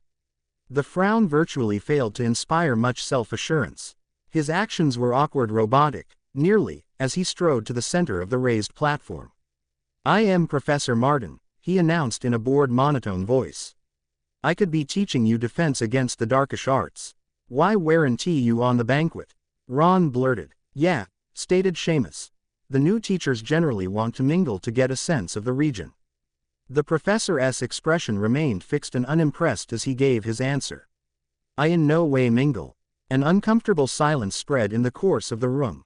Based on first impressions, I couldn't determine whether or not Professor Martin was a disdainful person or just critically socially inept. Maybe he was each. Handiest time might inform. This year you may study some of the maximum risky magical creatures and beings, together with dementors, lethofolds, and vampires. My eyes narrowed on the professor's words. I did not specifically like the manner he had referred to my favored species alongside the foulest creatures in lifestyles. It is excellent, Parvati interrupted. We've got vampires at the school, Professor, no longer that they had assault all people or something. She threw me an apologetic look before returning her attention to the front of the class. Quite, Bella, said Seamus, nodding my way, trying to alleviate the tension, is engaged to one in all them. Why? The professor wondered, his gaze touched down on me. Due to the fact I like him, I spoke back. Clearly the reason turned into obvious. You do recognize that vampire's ceremonial dinner on human blood? I had heard, yes. And your fiancé's eating regimen does not difficulty you. Edward and his family feed off anim. Be quiet, Professor Martin informed Hermione, all of the while maintaining his monotonous tone. No, I was hoping that he could listen the conviction in my phrases. He doesn't hunt humans. Will it not trouble you while you withered and gray, even as he stays younger and unchanging? My jaw clenched in fury. I couldn't consider that this guy changed into judging me in front of all my friends, as though he had the proper. I actually wasn't going to dignify him with an answer. The maximum difficult element, but, was that I could not tell whether he turned into being intentionally offensive or if he becomes simply unbelievably curious. There has been no way to be sure. His expression gave not anything away. It changed into like it would been frozen in location. After an hour in his company, I got here to the realization that he becomes simply seriously impaired while it got here to human interaction. Maybe it was a result of extreme practicality. Regardless of the motive, I had a sense that it become clearly his nature, and that he did not recognize how else to act. It wasn't as if he hadn't made any attempt whatsoever to use his manners. He thanked Harry, after all, for helping to illustrate the way to conjure a Patronus. I made a intellectual be aware to invite Edward for his opinion on the new trainer at some point inside the near destiny. He might even been listening in on the lesson. He had a unfastened period between and 3 o'clock, so I would not were amazed in the least if he had used the spare time to display me. He surely discovered it an fun activity in Forks. I needed to wait till dinner to impeach him, although, due to the fact he and his siblings have been avoiding to the ground for divination lessons with Firenze as I was carrying out. How became your first day? I asked later as we walked into the terrific corridor. Incredible, Emmett grinned. I honestly assume we going to adore it here. It is truly top news, Ginny smiled. Which elegance was your favorite? Potions, the vampires responded in unison. I had a sense you'd say that, I muttered, remembering how the rest people had misplaced Slughorn's project to Edward and Alice. I speared a sausage at the cease of my fork, biting of the quid while retaining my grumpy expression. Why so grouchy, Bella? Ginny asked, cocking an eyebrow. The brand new defense instructor, Ron defined, a hint of dislike obtrusive in his tone. Professor Martin decided to interrogate her this afternoon. We heard approximately that, stated Jasper, taking every other sip of his dragon's blood. I concept you'll have, I told him, earlier than turning my attention to his brother. So, what is the verdict? At the professor. I nodded. Edward failed to solution without delay. Instead, he stared into his goblet, swirling the contents while he taken into consideration his solution. Subsequently, he heaved out an extended sigh and stated, the person baffles me. He answers questions genuinely and says exactly what he's wondering. Externally, I will apprehend why he comes throughout as a chilly, detached man or woman, but internally he's truly pretty the alternative. He changed into honestly worried by way of your involvement with us, Bella, in spite of his callous technique. He wasn't even making a aware attempt to deliver himself as an ill-tempered man. Nicely if that become him on a terrific day, I might hate to look him on a bad one. The verbal exchange became to greater eye-catching subjects then, and we spent the subsequent 15 minutes being attentive to Edward relaying the information of Esme's first day. Seemingly, McGonagall have been a hit in her challenge, because Muggle research had never been extra popular. The scholars had all eagerly acquired their new, lovely instructor with excited smiles and enthusiastic attitudes. She cherished it, he discovered, his eyes on his beaming mother, who become currently immersed in a communique with Hagrid. You should be a mind reader to peer that, Rosalie said as she observed Edward's line of sight. Come on, Alice chirped. Hermit cross-congratulate her. Bella hasn't tea completed yet, Edward mentioned, just as I was achieving for a big chocolate chip cookie resting on a close-by platter. That's all right. I will be completed quickly. You go and I'll be part of you in a minute. Are you certain? I nodded, smiling while Edward kissed my brow. I stared after him as he walked gracefully away together with his siblings. My attention flitted lower back to the others as Hermione took a cookie and located it on her plate. I think I will have the sort of two. You can not have them with pumpkin juice although. Why now not? Requested Ron, his expression plastered with confusion. You simply cannot. You eat them with milk. Her boyfriend appeared unconvinced. Hermione actually shook her head and reached for one of the golden jugs. Simply earlier than her palms closed around the deal with. However, Ron's goblet tipped over, the contents spilling onto his lap and inflicting him to leap up from the bench. Just because you do not like pumpkin juice with cookies, Hermione, he said jokingly, it would not imply the rest people feel the same. I didn't do anything, she protested. I by no means touched your cup. It just fell over through itself, did it? It should have finished. His mouth pressed into a hard line as he tried to suppress a smile, but notwithstanding his good humor, I felt compelled to face it with Hermione. She's proper, I argued. She in no way touched it. I might have visible it from this perspective if she had. Ron's fingers flew into the air defensively. All right. I used to be simplest gambling. He extracted his wand and cleared away the fluid, while Hermione poured herself a beneficent serving of milk. Want a few, Bella? Sure, please, I stated, holding out my goblet gratefully. Hermione seemed to be on the equal wavelength as me. She failed to need her desolate tract tainted by means of the lingering flavors of sausage and mash. We each lifted our goblets to our lips and chugged down our drinks. The milk changed into fresh but ice bloodless. I felt energized because it traveled down my throat, but the kickback regarded to shoot via my brain like a bullet, freezing it over and slowing my thought system. Earlier than I knew what changed into going on, I used to be clutching at my belly, trembling violently like I used to be approximately to vomit. My eyes landed on Hermione, who seemed to be struggling the identical bizarre, returning my gaze with a look of dread. She gave one closing frightened whimper, earlier than the arena grew round us. EPOV. The surge of thoughts hit me like a tidal wave, each single one among them calling out Bella and Hermione's names in panic. I spun inside the equal second that my family did. They were alerted through the verbal cries in preference to the mental, even though each sorts similarly loud. I could not understand the photographs flashing via my mind. They made no feel. They had been impossible. I tore down the hull like a bolt of lightning. The use of each fiber of 2E6E3562D9DBC29D1944848E13280F239 I had to prevent myself from flinging the scholars throughout the room in my tries to reach Bella.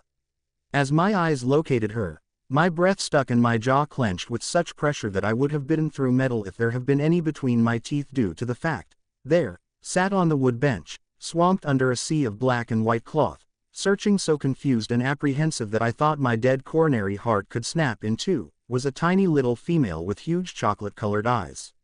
Is that Alice whispered beside me, her voice faltering with surprise.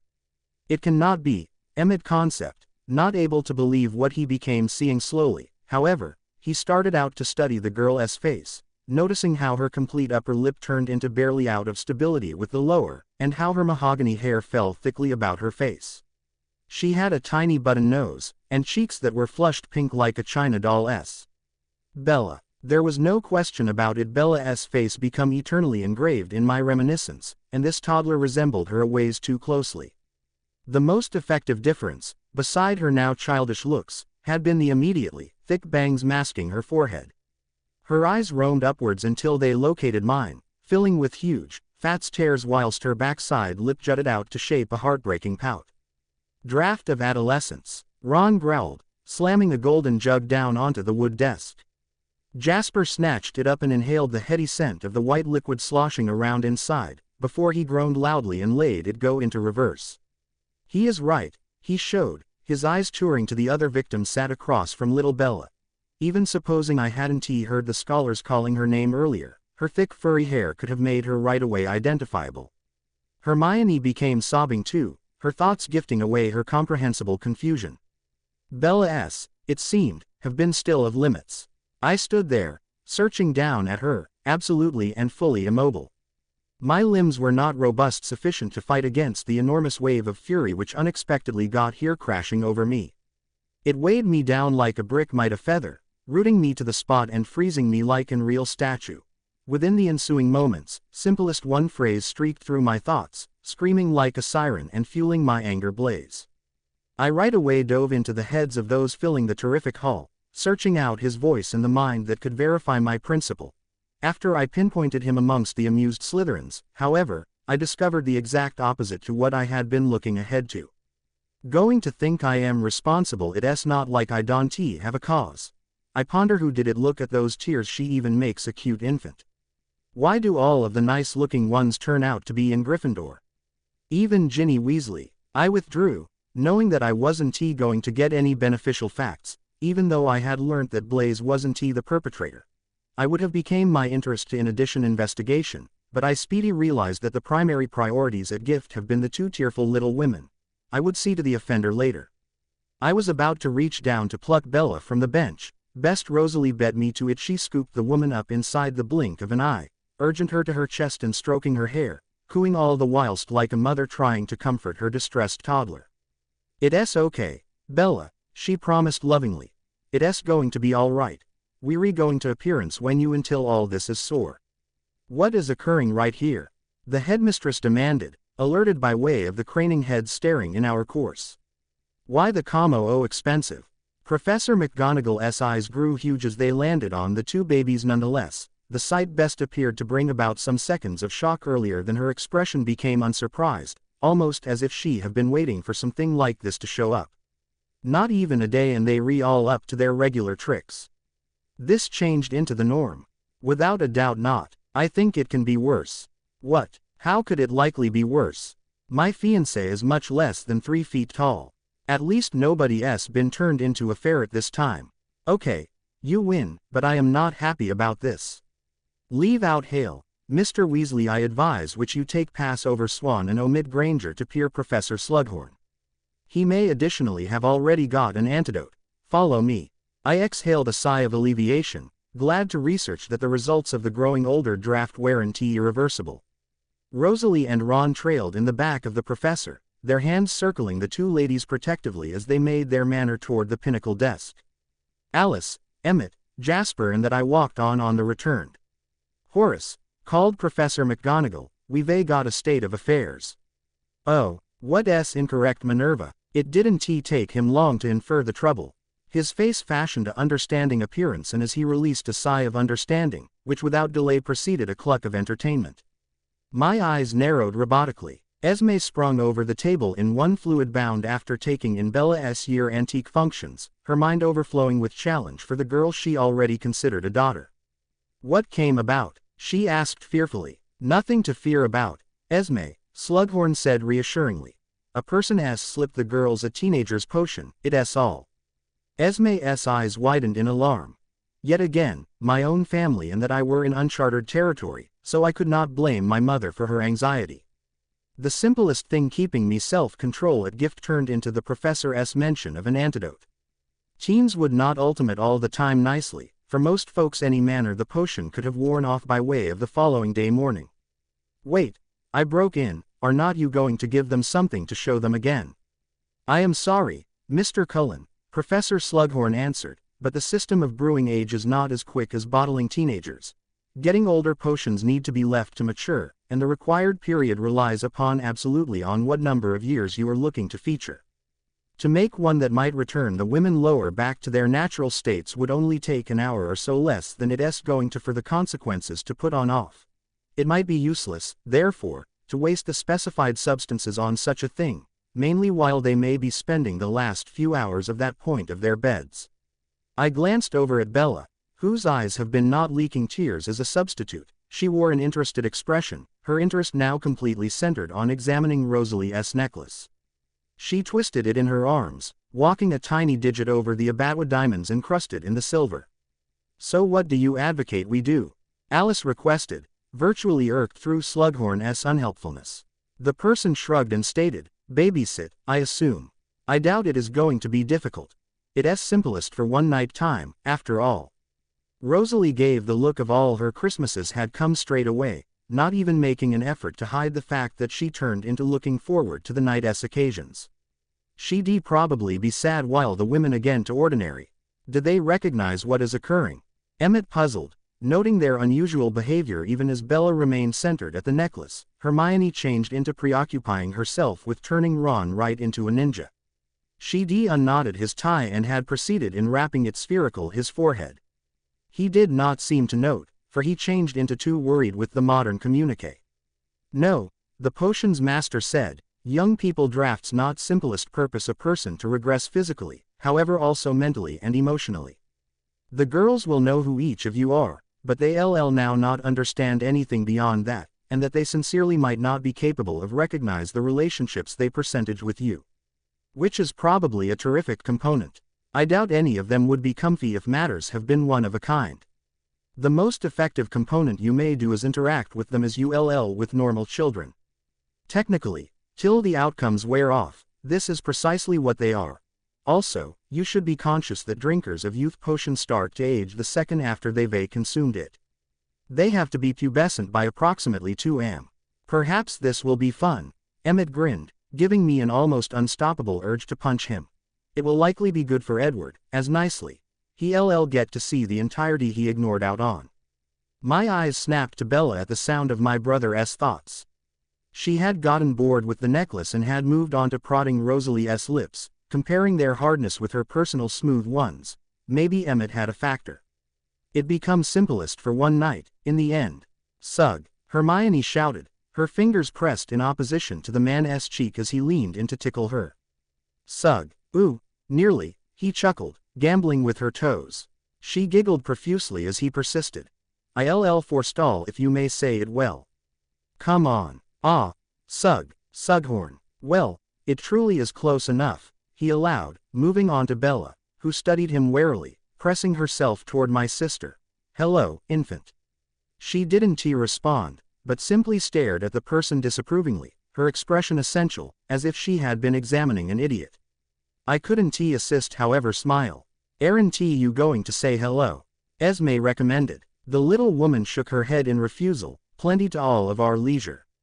Slughorn concept, could you come over right here, please, Edward? My smile instantly faltered. Being careful round an adult Bella changed into tough enough, but the toddler in Rosalie's fingers regarded twice as fragile. I wasn't certain whether or not I relied on myself now not to damage her. It's all right, Edward, notioned Rosalie, catching sight of my frown. You will not hurt her. You know you may not. I inhaled a deep, calming breath, before taking walks forward to face beside Slughorn. Bella's expression altered the second one her eyes landed on my face, lighting fixtures up like a beacon and making it impossible now not to smile in return. Who is this, Bella? Esme requested. Do not forget. She nodded, leaning her body forwards and increasing her palms, looking to escape Rosalie's in favor of mine. I didn't want any more encouragement than that. I closed the distance among us and scooped her into my include, securing one arm underneath her legs and one in the back of her again to keep her from toppling closer to the ground. Edward, she stated, her tiny arms urgent in opposition to my nose. Bella, I stated in response, returning the action. She burst right into a match of giggles and pressed her face into my gowns. Ah, man, it is just too lovely, Emmett grinned, shuffling closer till he was directly beside us. Howdy, Bella, consider me. Emet, she pronounced, stressing the last syllable. Emet de endure. This is right, he laughed, bending in order that his eyes were at the equal stage as hers. And who is that? He pointed at his wife, who turned into smiling angelically, her eyes swimming with adoration. Wos. He moved on to the others, pointing round our circle. Awis, Daspa, S might also, vehicle YUW, gained, Magoga Magagogal. Even the headmistress, together with her common stern expression, couldn't preserve her lips from twitching upwards on the corners. Do you want us to take her for the night, Edward? Esme puzzled, her expression barely hopeful. No, We'll be good enough, I responded, gently stroking Bella's hair. Say goodbye to Esme and Carlisle, Rosalie advised. Bye-bye, bye-bye, bye, Bella, bye, Hermione, they called, waving as we walked away. Correct luck, Slughorn concept. Bella peered at the curious and worried faces watching us as we handed, before her eyes roamed over the meals covering the many golden platters, ultimately zeroing in on one tray specially. Edward, she stated, tugging on my collar, can I have considered one of those peas? A cookie, yes, peas. Ooh, I do not know, I pretended, surprised through how without problems this become coming. Have you ever been desirable? She nodded quick and significantly, as though answering something of critical importance. She reached out a hand, biting her backside lip as she stared on the treats. Just as I used to be approximately to step forwards and hand her a cookie, one came flying through the air into her ready arms. My jaw dropped routinely, watching in awe as she launched a melody of bell-like laughter, earlier than biting into her chocolate chip prize. I thought you needed a wand to try this form of thing, stated Alice. Commonly you do, Ron explained, however the best purpose we can use them inside the first location is purpose we have magic of our personal. After we begin faculty, I suppose we emerge as too reliant on our wands. Youngsters can faucet into magic without them lots of the time, but that they had nonetheless need to be honestly advanced to do what Bells simply did. Well, technically, Ginny broke in, having stuck the final a part of our communique, she as they each are, despite the fact that they do not recognize it consciously. Maybe it truly is just what you get when you mixed learned 18-year antique witch magic with a 12 months vintage brain. Slughorn stated they regressed mentally, though, Ron told her. Yeah, obviously, however magic works on a one-of-a-kind level, does not it? I do not think it can regress, only wear off or get stronger with time. Her argument changed into sensible. Maybe she become right. Either way, stated Harry, maintaining up pairs of footwear and socks, all of which had obviously slipped from the girl's feet in advance. I assume we de-hire get these little tykes up to the not unusual room before Hermione undresses herself. Ron's head snapped down to the woman in his hands. Positive sufficient. She changed into trying to wriggle out of the two big garments that draped over her like a tent. The handiest issue protecting them in area were the hands circling her. Proper, he introduced. Off we cross. We marched quickly from the hall, leaving the alternative college students and teachers in the back of.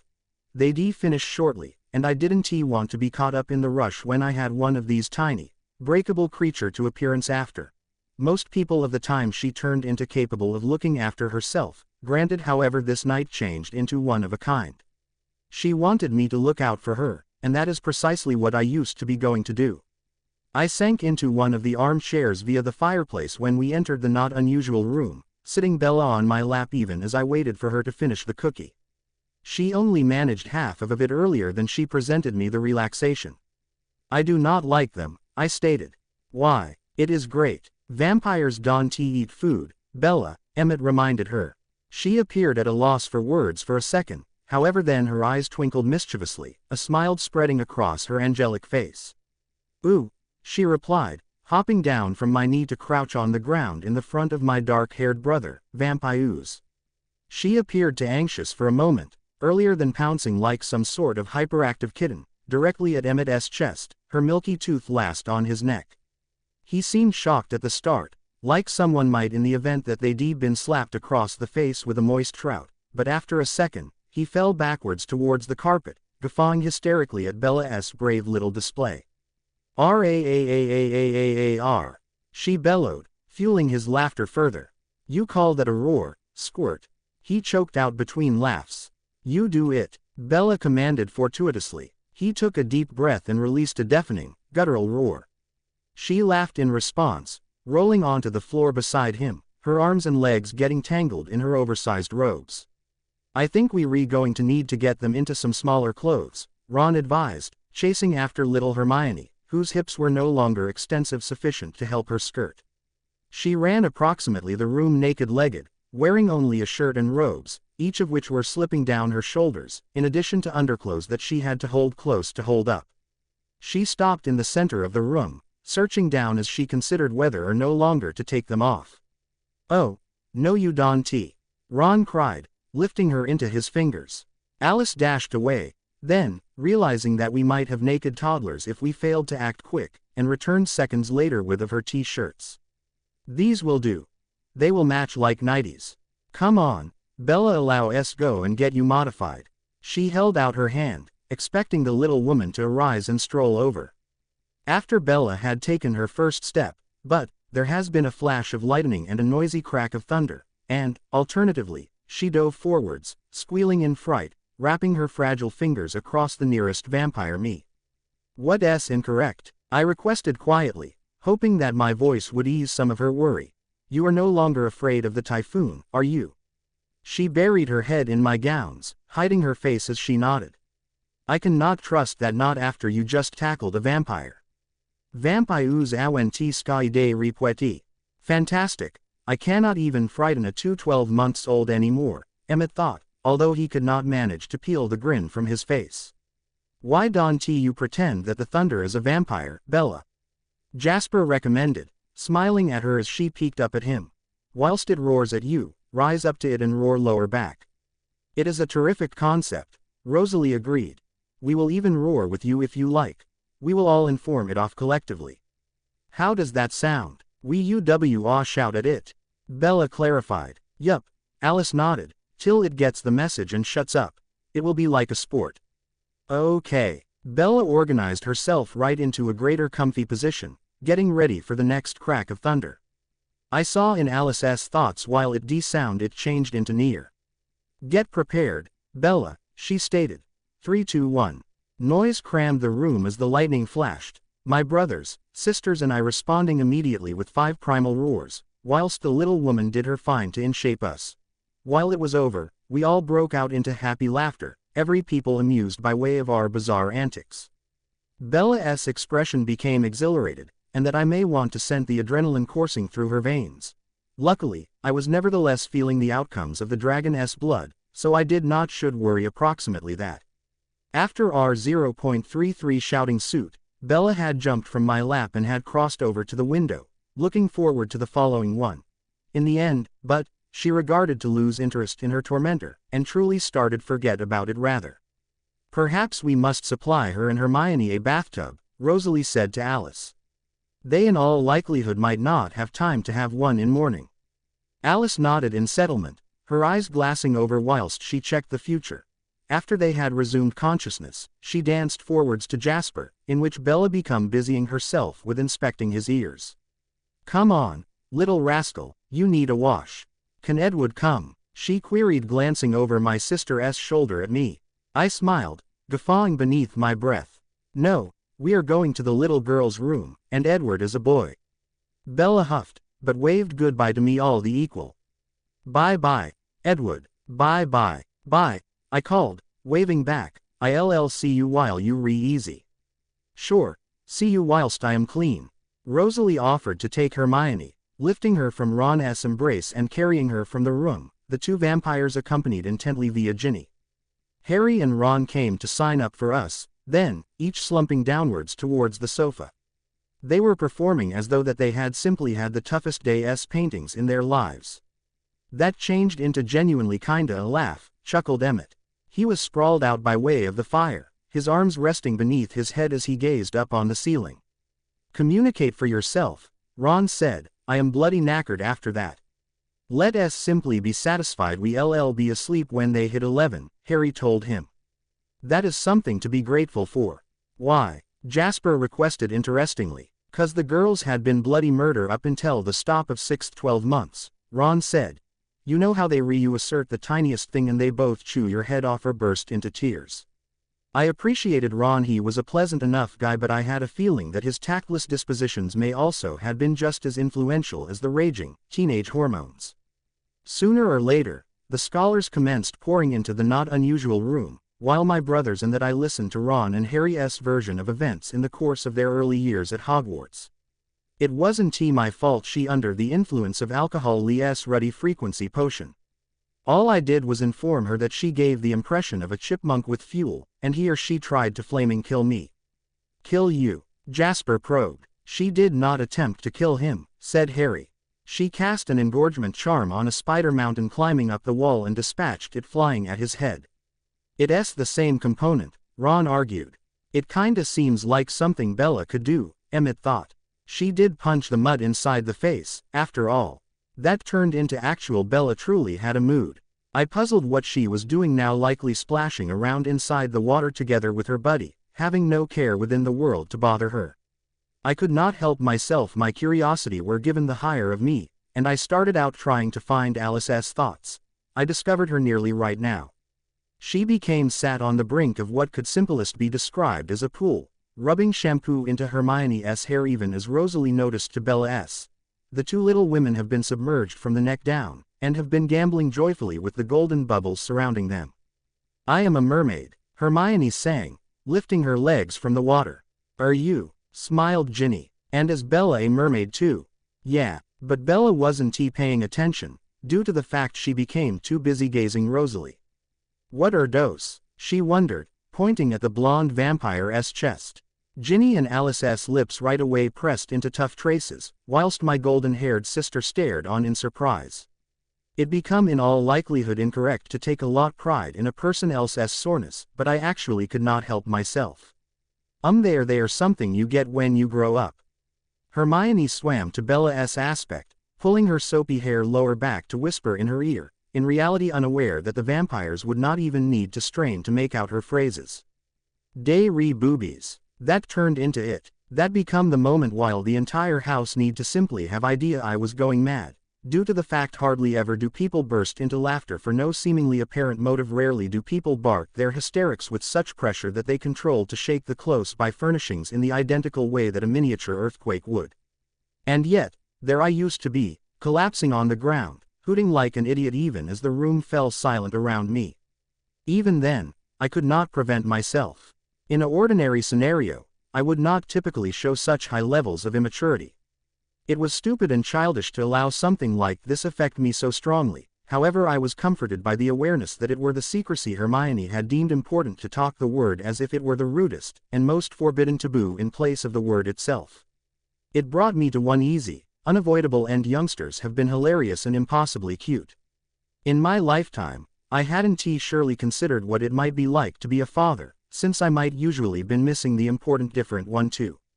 Now that I might found Bella, even though, and sincerely after tonight, I used to be beginning to apprehend Rosalie's preference for that one completing element. I wanted it for Bella, however it becomes something I knew I might never be able to give her. That line of concept gradually pulled me from my hysterics. My mood felt like some kind of polynomial curve, climbing and arching until it reached a top, earlier than plummeting backpedal, crossing the divide into terrible realms. Here I used to be again depressed, plagued by means of guilt, and struggling a desire that I might in no way see fulfilled. Luckily, Jasper changed into reachable to assist. Care to provide an explanation for? I might as a substitute now not. After converting out of our uniforms, we filled the relaxation of the time all through the women absence with seeing to the paintings Professor Babbling had set us in historic runes. She had given us every a different phase of text from an vintage ancient file. Unless all of us translated the symbols as it should be, the give-up result might make little feel while the time got here to place it all together in Friday's lesson. I used to be all of sudden grateful that we had each taken the time to prepare for the subjects earlier than our arrival. I used to be a tenth of the way through the translation while Rosalie, Alice and Ginny lower back with the Bella and Hermione.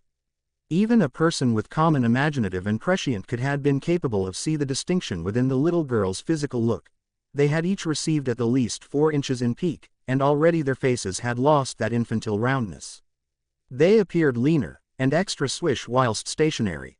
Edward, Bella referred to as, waving as she ran to me. Naturally their language talents and pronunciation had advanced too. I shifted my parchment to at least one aspect, jumping up from the floor, all mind of runes and history vanishing right now. Bella jumped into my arms, permitting me to raise her effortlessly from the floor.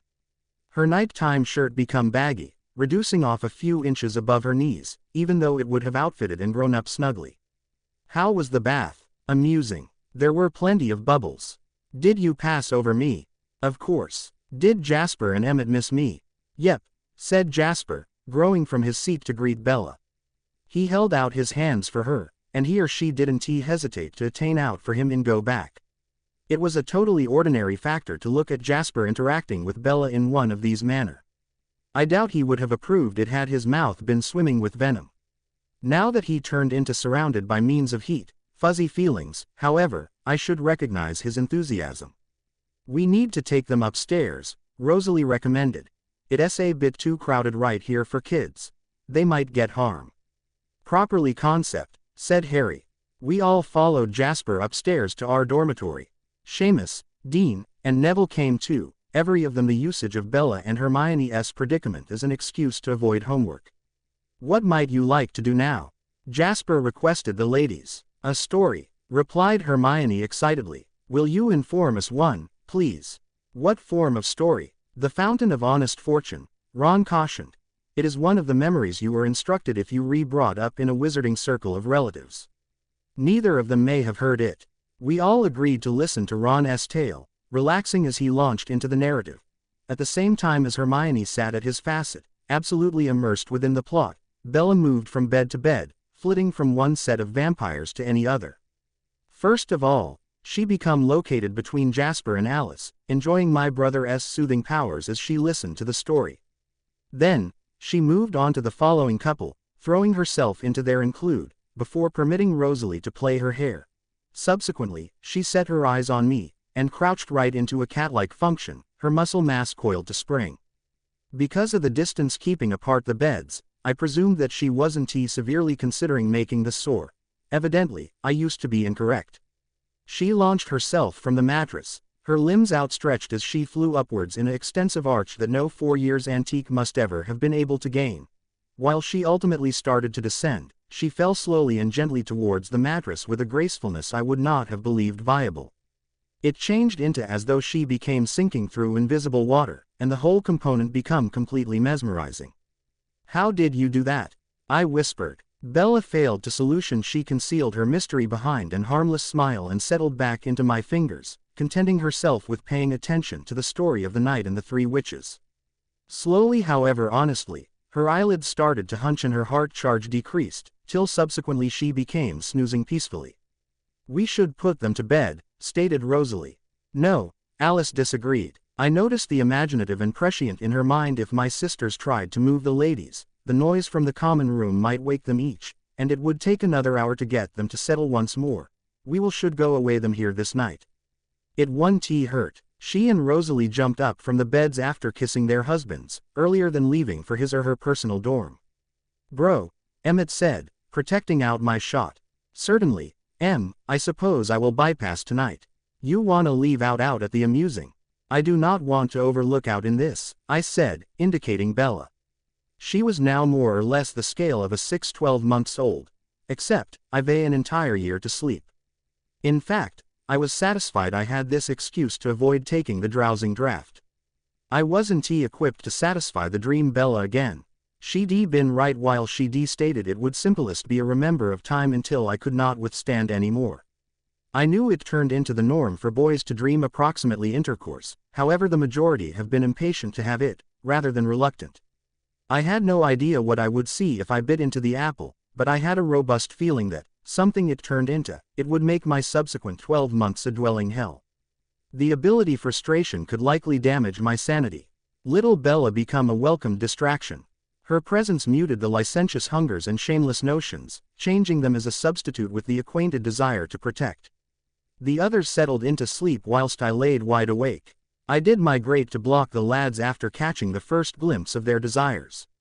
I truly did no longer need to suffer those snapshots.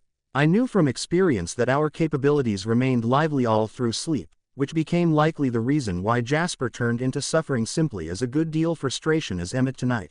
Most effective 2 nights far away from their associates and already they were feeling the results. Implausible. By way of nighttime, Bella resembled a 10-12 months antique. Her development interested me. I had combined emotions approximately how I need to react after I encountered the person who had achieved this to her. A part of me desired to shake their hand and tell them thank you, but I doubted that Bella could admire that. My issues commenced when she hit her mid-teens.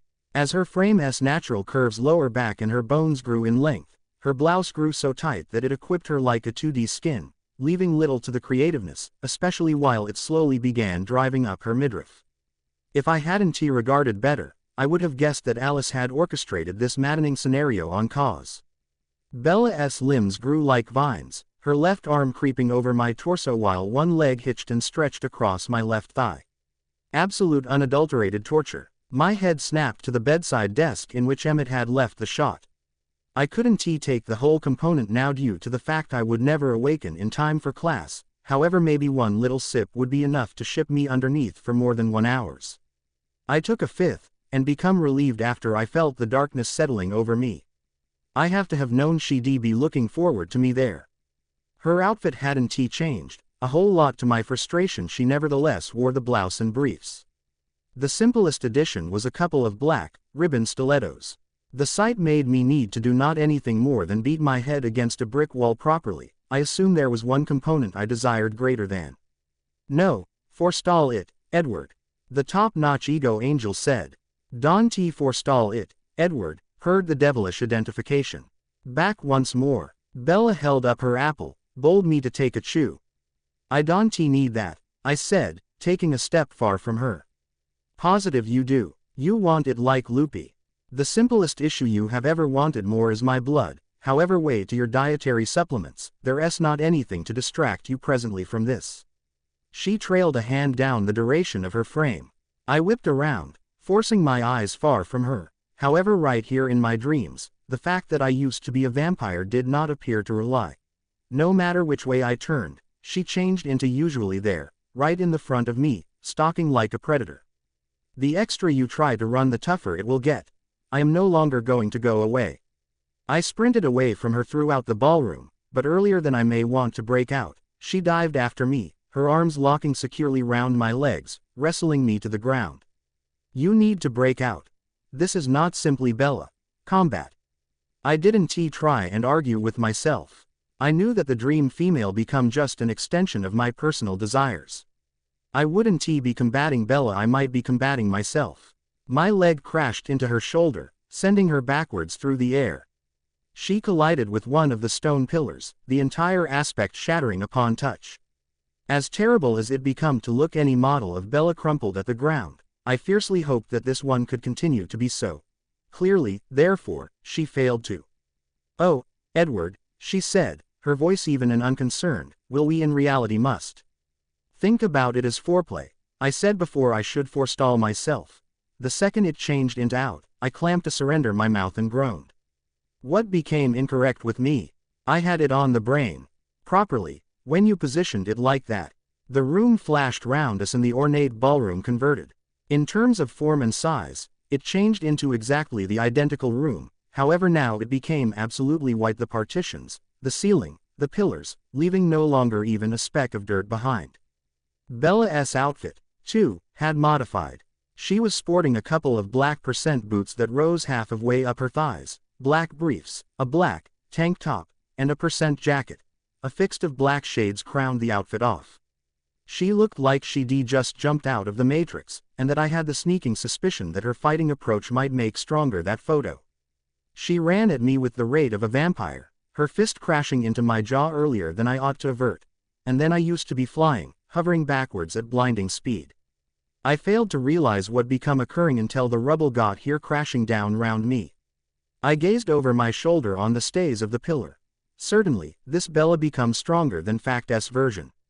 I thrust myself off the floor, and charged at her, proceeding to get a keep on a few part of her body in order that I ought to toss her in opposition to the a long way wall. She changed into too fast even though, her parent blurring with the motions. The series opened up with dramatic strength. I threw punches this way and that, but all I hit was air, even as Bella cartwheeled and flipped out of my route, going for walks up partitions and throwing punches. Finally, her fist linked over again with the facet of my head, sending me into inescapable darkness. Did I just get knocked out? The blackness gradually started out to boost until ultimately I was blinking conscious, awareness of my surroundings returning. Something changed into tickling slowly at my chest, eliciting a soft purr on my component. That is extraordinarily surreal, a cute voice whispered. It became then that I observed a gentle stress towards my shoulder. My eyes flicked downwards in confusion, and there has been Bella, smiling up like a few form of divine, unearthly creature. Hi, she said, Accurate morning. I love watching you sleep, she admitted. I assume I am starting to apprehend your fascination. I could not help however grin at that. I don't assume I have ever woken up to a greater lovely sight. Regardless of her next blush, her smile widened. How long have you been conscious? Handiest 15 minutes or so. I've been looking to fill inside the blanks. You do not bear in mind whatever. Her brow furrowed even as her eyes turned vacant and glassy.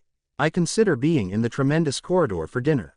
Hermione and I drank what we concept changed into milk, but it became out to be a youngster's draft. Exactly.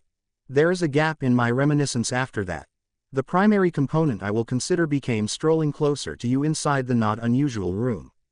My hair become damp, so I would manifestly had a tub. The whole lot after that is clear, but irrespective of how tough I attempt, the bit in between stays elusive. You were form of lovely, Bella, I smiled. I've by no means visible one of these lovable little girl. You a little biased, she reminded me. I do not assume it truly is it. Emmett, Jazz, Alice and Rose will return me up. They had a in reality exact time remaining night. I sighed heavily. All we have to do now could be determine out who turned into responsible for it all. There may be no need, she growled, her eyes glowing furiously like difficult, valuable stones. I have already figured it out. I felt my expression freeze as I waited. Pansy Parkinson. What? How do you understand? I whispered furiously. It failed to take me lengthy to get it. To be honest, it was sort of apparent. I noticed her eyeing the Celo Coleritis in elegance. Idea she turned into simply being thick, but she need to have taken a pattern. I failed to suppose something of it at the time, because her hands had been empty when she went lower back to her table. I did not recognize till a couple of minutes in the past that the potion would have mechanically became any container dipped into invisible. I can believe I failed to recognize. You now not the only with thoughts reading talents. You have been centered on Alice the entire time, she continued, because you wanted to win the empathia. After which, of direction, Alice couldn't see Hermione and me turning into children due to Hagrid and Firenze. An extended pause observed her revelation even as I absorbed the new facts. I couldn't say that I were waiting for this. You certain it was Pansy. Fantastic. I embarrassed her in elegance, don't forget. She hates that everyone knows simply how green with envy she genuinely is. Whoever become in the back of it would have needed to use an invisibility potion, due to the fact if the kid's draft were at the desk before you left to Renesmee, you would have stuck the scent. And if you want similarly proof, a person knocked over Ron's goblet just before we took the potion, but nobody at the table surely touched it. I am guessing that the invisible scholar knocked it over in their rush to spike the milk. I concepted over while you had been napping, and it is the best sensible end I have come to. I felt my stomach drop. I'd been all set to threaten a guy over this, and now I was being informed that I would need to tackle a human woman. A vampire like Victoria could have been every other story absolutely. Even after listening to Jessica Stanley's unkind thoughts in the direction of Bella, I never might have dreamed of beginning a disagreement. It felt wrong. This would experience the identical. I guess we will discover afterward today. I'll make sure to hold a close eye on Pansy. Bella nodded, her expression gravening similarly nonetheless. Our problems do not end there. She bit her lip, seeming uncertain of the way to preserve. Slughorn said that handiest a thimbleful is necessary to obtain some hours of invisibility. We do not know how a whole lot Pansy took. If it became Pansy in the first area. Right, but Permit simply says she did take a vial complete. Consider how a great deal invisibility that could deliver the Slytherins. I don't like them having that form of electricity. Me neither, I whispered carefully, however threats could handiest placed Carlisle and Esme in a difficult role. Who said whatever about threats? She requested fast, her eyes twinkling with mischief. If not via threats, how exactly are we going to clear up this? Is not it apparent? She threw me an considerable, impish smile, and I all at once had a sturdy suspicion that I'd soon be witnessing the infamous and legendary aspect of Isabella's swan, the one her comrades had told me so much, approximately the only I had no longer yet had the pride of assembly. We going to degree a heist, she said, pausing for dramatic effect. We breaking into Slytherin residence. That is ridiculous, Bella. Hermione cried, her hands raised in disbelief. It is the most reckless issue you've ever suggested.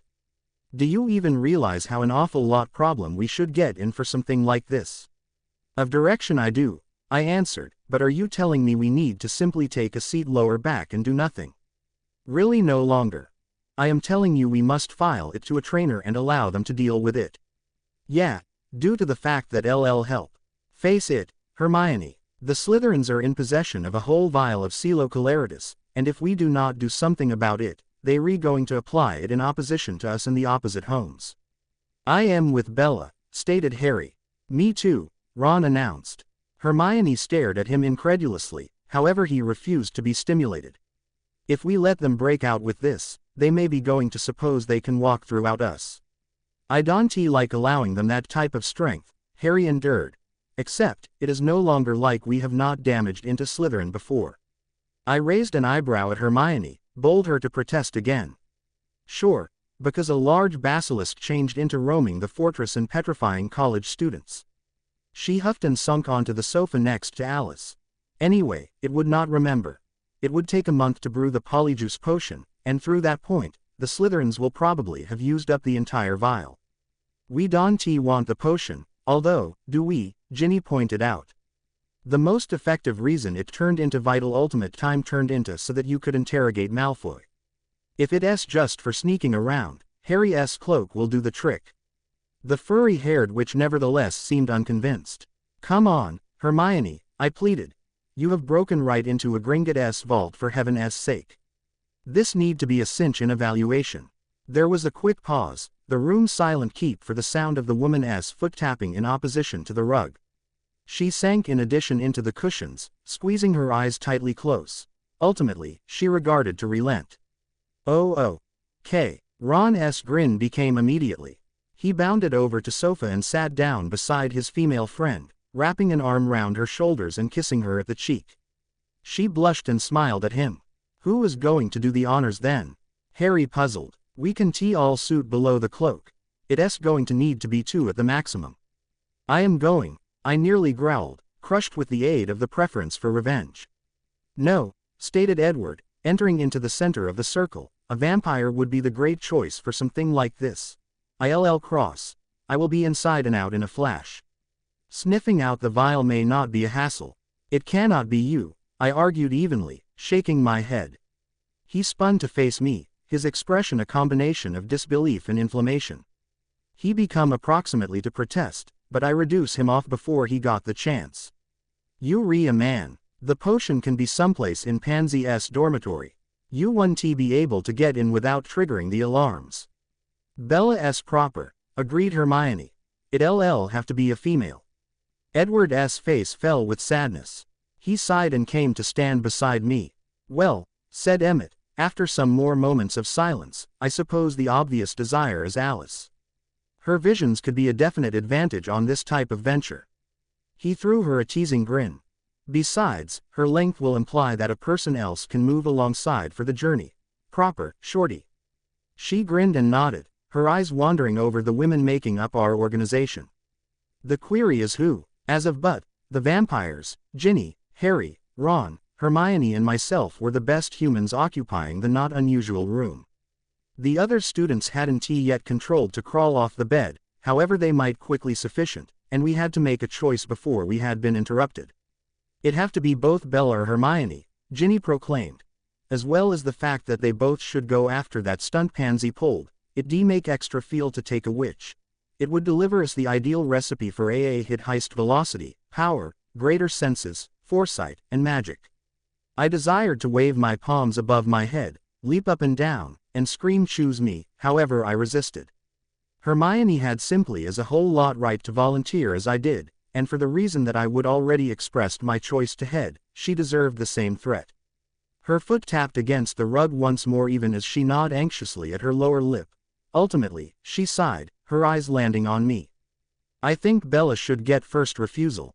She's extra obsessed with this than I am, and it become her concept in the first area.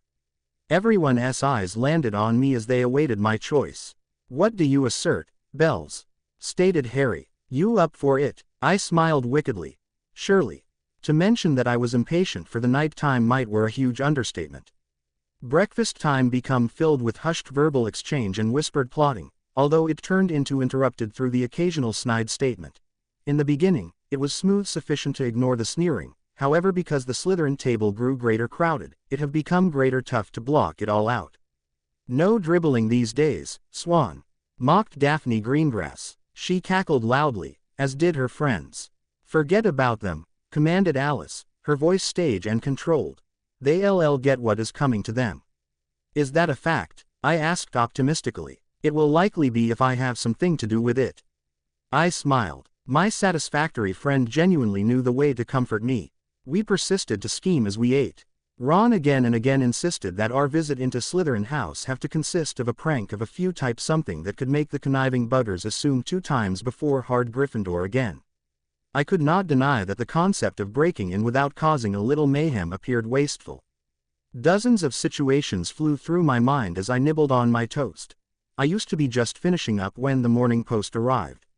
Normally, my mum gave me at least per week to settle in earlier than she began bombarding me with letters, so I was a little surprised while a tawny owl swooped down closer to me, a small emerald container tied with silver ribbon clutched firmly in its talons. The owl in the back of it carried an same package deal. They both released the packing containers inside the same moment, being cautious no longer to fly too low of their efforts to keep away from the vampires.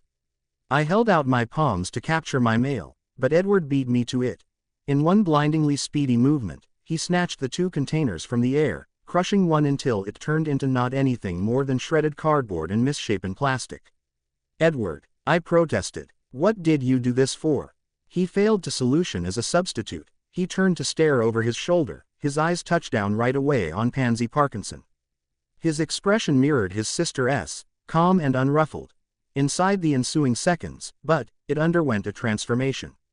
The corners of his mouth became upwards ever so slightly, as if he had a secret, earlier than his lips spread in addition right into a mocking smile. His eyes went from bored to piercing, in no way straying from the Slytherin lady I disliked so seriously. She couldn't appear to rip her eyes away. The color drained from her face as she stared, and I knew that her heart would be beating 2 times its typical tempo.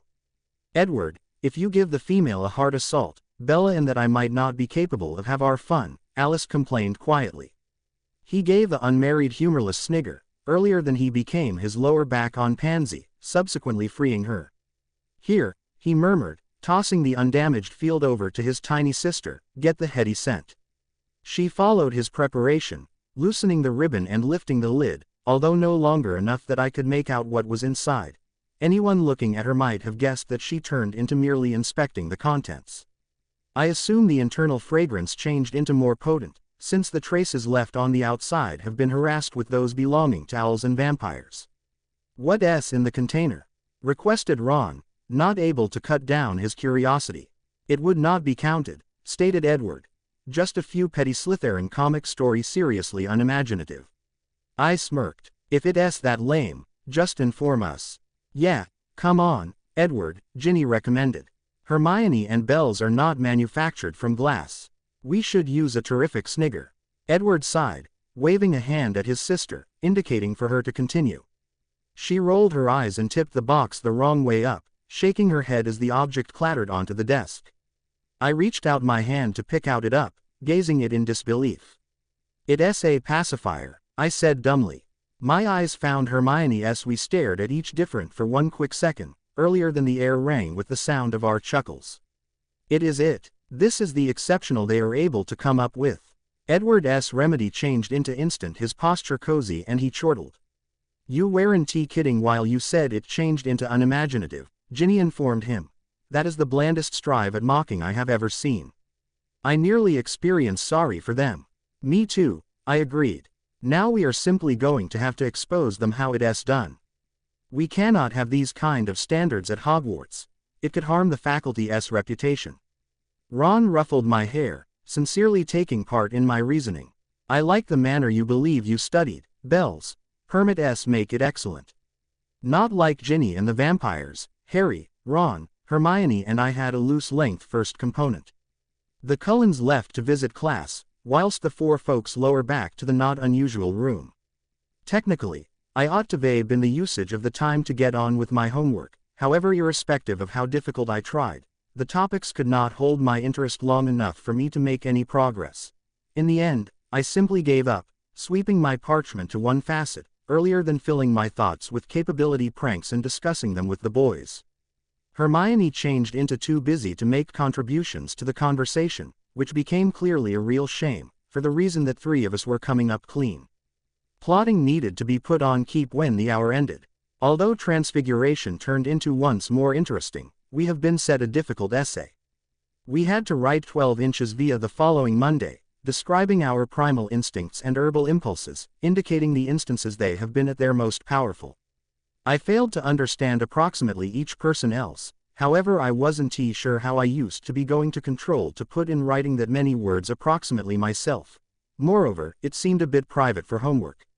I bet I couldn't complain. I desperately wanted to turn out to be an animagus, in the end. Discussion immediately again to the approaching heist at lunchtime. Ron fired a group of thoughts at us, but they had been all either too feeble or poorly notioned out. Luckily, we had the whole afternoon to work on it, as we would be spending it together in the greenhouses at some point of a double round of herbology. I knew the second when I walked through the door that I wasn't going to revel in the species of vegetation we might be studying this 12 months. My pessimism may additionally have had something to do with the immense flora sitting in the pots at the long way end of the room. Their pink stems were vase-like. The bases were fats and ball-shaped, waxy in appearance, their circumference probably 2 times as big as my waist size.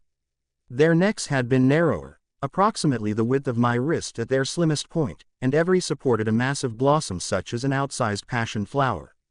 The outer petals were lily-white, stretching out like fans, underneath an inner ring of small, plum-colored stamina.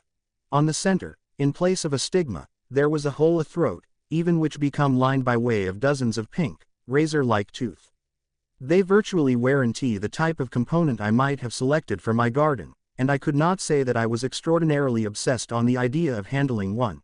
Happily, I knew I'd be able to assume the aid of the vampires, so my difficulty was greater for my friends than myself. Does everybody realize the name of this species? Professor Sprout inquired. Ah, sure, Mr. Longbottom. Glutopunaceus, Neville spoke back with a bit of luck, or crimson glutton, although it is more normally called gluttony. And why is that? Because it'll try and eat something that gets near it, along with human beings. Perhaps you can stick one in the Slytherin not unusual room, Bells, Ron muttered under his breath. I smiled. The idea of Parkinson getting devoured up through a plant was truly quite an attractive one. Surely tempting. After the professor had ended her lecture and we might been dispatched off to work, we endured our discussion on capacity pranks. You can fireplace spells at them from below the cloak, Emmett recommended. An excessive amount of a giveaway, Hermione responded, shaking her head. I cautiously reached into our plant's mouth even as Edward held it open, using my pliers to drag out the tooth. It changed into a procedure that required a positive quantity of delicacy if it turned into executed too quickly or carelessly. They had been probable to give way the return of the throat and into the glutton's stomach. The alternative college students have been less at ease as they carried out their work, that they had to carry out freezing charms on their topics as an alternative. They regarded terrified that the charms would spoil all at once, leaving the plants loose to assault all and sundry unfortunate enough to have their palms interior. In line with Sprout, Gluttony injected a paralyzing toxin into its prey's bloodstream to make feeding less complicated. The substance itself was genuinely a vital element in various potions, typically medical related. Thankfully, the poison became neither painful nor deadly, even though I doubted the equal may be said approximately the way it changed into administered. Our group finished with 15 minutes to spare, and we were simply cleansing up while a piercing scream suddenly exploded through the air. I searched for the source, my eyes snapping this way and that, earlier than they sooner or later got here to land on a totally pale and stunned Terry Boot. My stomach twisted with nausea as I realized that his left hand was protected in blood, the pink fluid spurting from the middle finger, which became nowhere near as lengthy as it had to were. What passed off? Sprout cried, speeding to Boy's side. He failed to solution although, due to the fact the pollution were already taking impact. He fell lower back towards the floor, slipping fast into unconsciousness. The professor extracted her wand from her pocket and pointed it at Terry's stump, which straightaway stopped its bleeding. She then aimed it at the person-consuming wrongdoer, her face calm as she achieved her subsequent spell. Regurgitate. The plant jerked, seeming to double over as a circulate of yellow liquid spewed from its mouth and onto the floor. Inside the middle of the pungent puddle fell the lacking, bloody finger give up. The teacher reached right down to pick it up, inspecting it for a few moments, earlier than she shrugged and lobbed it within the bin. By no means mind, she sang, casting a freezing attraction at the flower, nothing a night time in the health facility wing may not restoration. Nasty commercial enterprise, although, regrowing body components. Isn't always that proper, Mr. Potter? Harry nodded, his expression empathetic as he gazed on at the unfortunate sufferer. Proper, the professor endured. I am going to need a person to take Mr. Boot as much as Madame Pomfrey. Her eyes discovered the Cullens, and she looked as though she was approximately to speak, but then appeared to assume higher of it. Within the fast unfolding madness, I had absolutely forgotten approximately the vampires and the impulses the heady scent of clean blood could wake up. It hadn't regarded to have an effect on them, although, and as opposed to the hunger I had predicted to see dominating their expressions, I perceived an aggregate of concern and marvel. It is very well, Jasper stated, stepping forwards. We're not thirsty. We had dragon's blood for breakfast. Oh well, if so, Mr. Hale, might you thought sporting this terrible chap as much as the clinic wing. Leave out Swan will display you where to find it. Jasper shot forwards at inhuman velocity, scooping the limp student into his arms, earlier than turning lower back to stand me. I took a deep breath, carefully wiping the light sheen from my brow, determined no longer to let the rusty odor affect me. If the vampire with the least 2E6E3562D9DBC29D1944848E1328EF239 could handle it, so may want I. I spun on my heels, ready to steer him out of the greenhouse, but Edward stuck my arm before I ought to take step one. Bella, are you very well? You look a little green. I am satisfactory, I mumbled. He did not appear unsatisfied. Genuinely, I'll be adequate as soon as I get far away from the odor. I will see you in a piece. He nodded then, freeing his grip and permitting me to walk away. When the reeking mixture of blood and gluttony belly acid changed into now not assaulting my nostrils, the threat of vomiting surpassed, bringing instantaneous remedy. Feeling higher? Asked Jasper. He became analyzing my face, possibly assessing whether or now not my pores and skin had returned to its regular coloration of light, as opposed to the more pallid one delivered about by means of nausea. Yeah, specifically now we have left the homicidal weeds behind. I would not call them weeds if I were you. That is what Terry said proper earlier than the only in the back of him lunged and took a snap at his finger. I gawked. Are you telling me that issue did this to him out of spite? Quite a whole lot. Huh, I muttered dumbly, shaking my head. Should they recognized I wager. The vampire's eyes narrowed infinitesimally. Most murderous vegetation at the syllabus try to kill because they are in a permanently awful temper. You make it sound ordinary, Jasper said incredulously. Well, thinking about it, it's far. Devil's snare is the worst. Then there are mandrakes, which can be the grumpiest of the lot. They supply an empath like you a headache. I doubt it, he smiled. My capabilities most effective normally follow to vampires and Homo sapiens, Bella. I grinned again at him, playing the easy interaction and light-hearted communique. He regarded nothing like the bloodthirsty predator who had once tried to kill me. I think that turned into why he'd been so keen to accept the project Professor Sprout had set him. He in all likelihood desired to take advantage of his new freedom more than anybody. Eventually, we became the health center wing, which became absolutely empty, save for Madame Pomfrey. The nurse came hurrying over to meet us, her expression worrying as she recognized Jasper. What happened? She snapped accusingly. Her assumption set my blood boiling, anger surging through every cell in my body, till it ultimately dulled under Jasper's soothing effect. He threw me a brief, thankful smile earlier than turning to cope with the witch. We reanalyzing gluttony in herbology, Mom. The nurse's expression right away became apologetic, before she huffed and stated, there is usually one. Ultimate time it was Cormac McLagan. The final shred of irritation vanished with this new data, even though I did my quality to conceal my amusement from Madame Pomfrey. I doubted she'd forgive me if she found I used to be taking such delight in any other's misfortune. The terrible boy needed to spend an entire week inside the wing he changed into that shaken through it even though it only took one night to set him proper. Would not set foot within the greenhouses until that they had completed gluttony, not that all people may want to blame him. The ghastly thing stole something a piece extra treasured than a finger. I gulped, my eyes flicking to Jasper, who appeared seriously uncomfortable with the course the discussion became taking. He walked forwards and diminished the paralyzed pupil onto the bed, earlier than we both said goodbye and shuffled returned out into the hallway. We nonetheless had 10 minutes until the stop of sophistication, so the corridors have been almost abandoned. We walked in at ease silence, once in a while passing a wandering ghost or the abnormal scholar playing a unfastened period. I need to thank you, Bella, Jasper said all of a sudden, his voice swimming with sincerity. For what? I requested, shocked. For your reaction back there, when Madame Pomfrey jumped to the incorrect end. You are truly protecting of our circle of relatives, aren't you? You re all essential to me. I've in no way had human beings that I should name siblings earlier than. I blushed and shrugged it off. I love it. I am happy, he answered. I am happy Edward determined you, and now not just because you make him happy or due to the fact you re a good pal to Alice. We were okay. Before you got here along, however the ecosystem become properly, it changed into a bit glum. A made from repetition, I assume. On the time, it changed into bearable, however I don't think I may want to pass back to it after the whole thing this has passed off since. A big grin all of sudden spread across his face, exposing his sparkling, white tooth. We are all satisfied now that we've got located a place for ourselves, somewhere we re-general. It's an amazing weather to be in for a person like me. It's like remedy glad medication.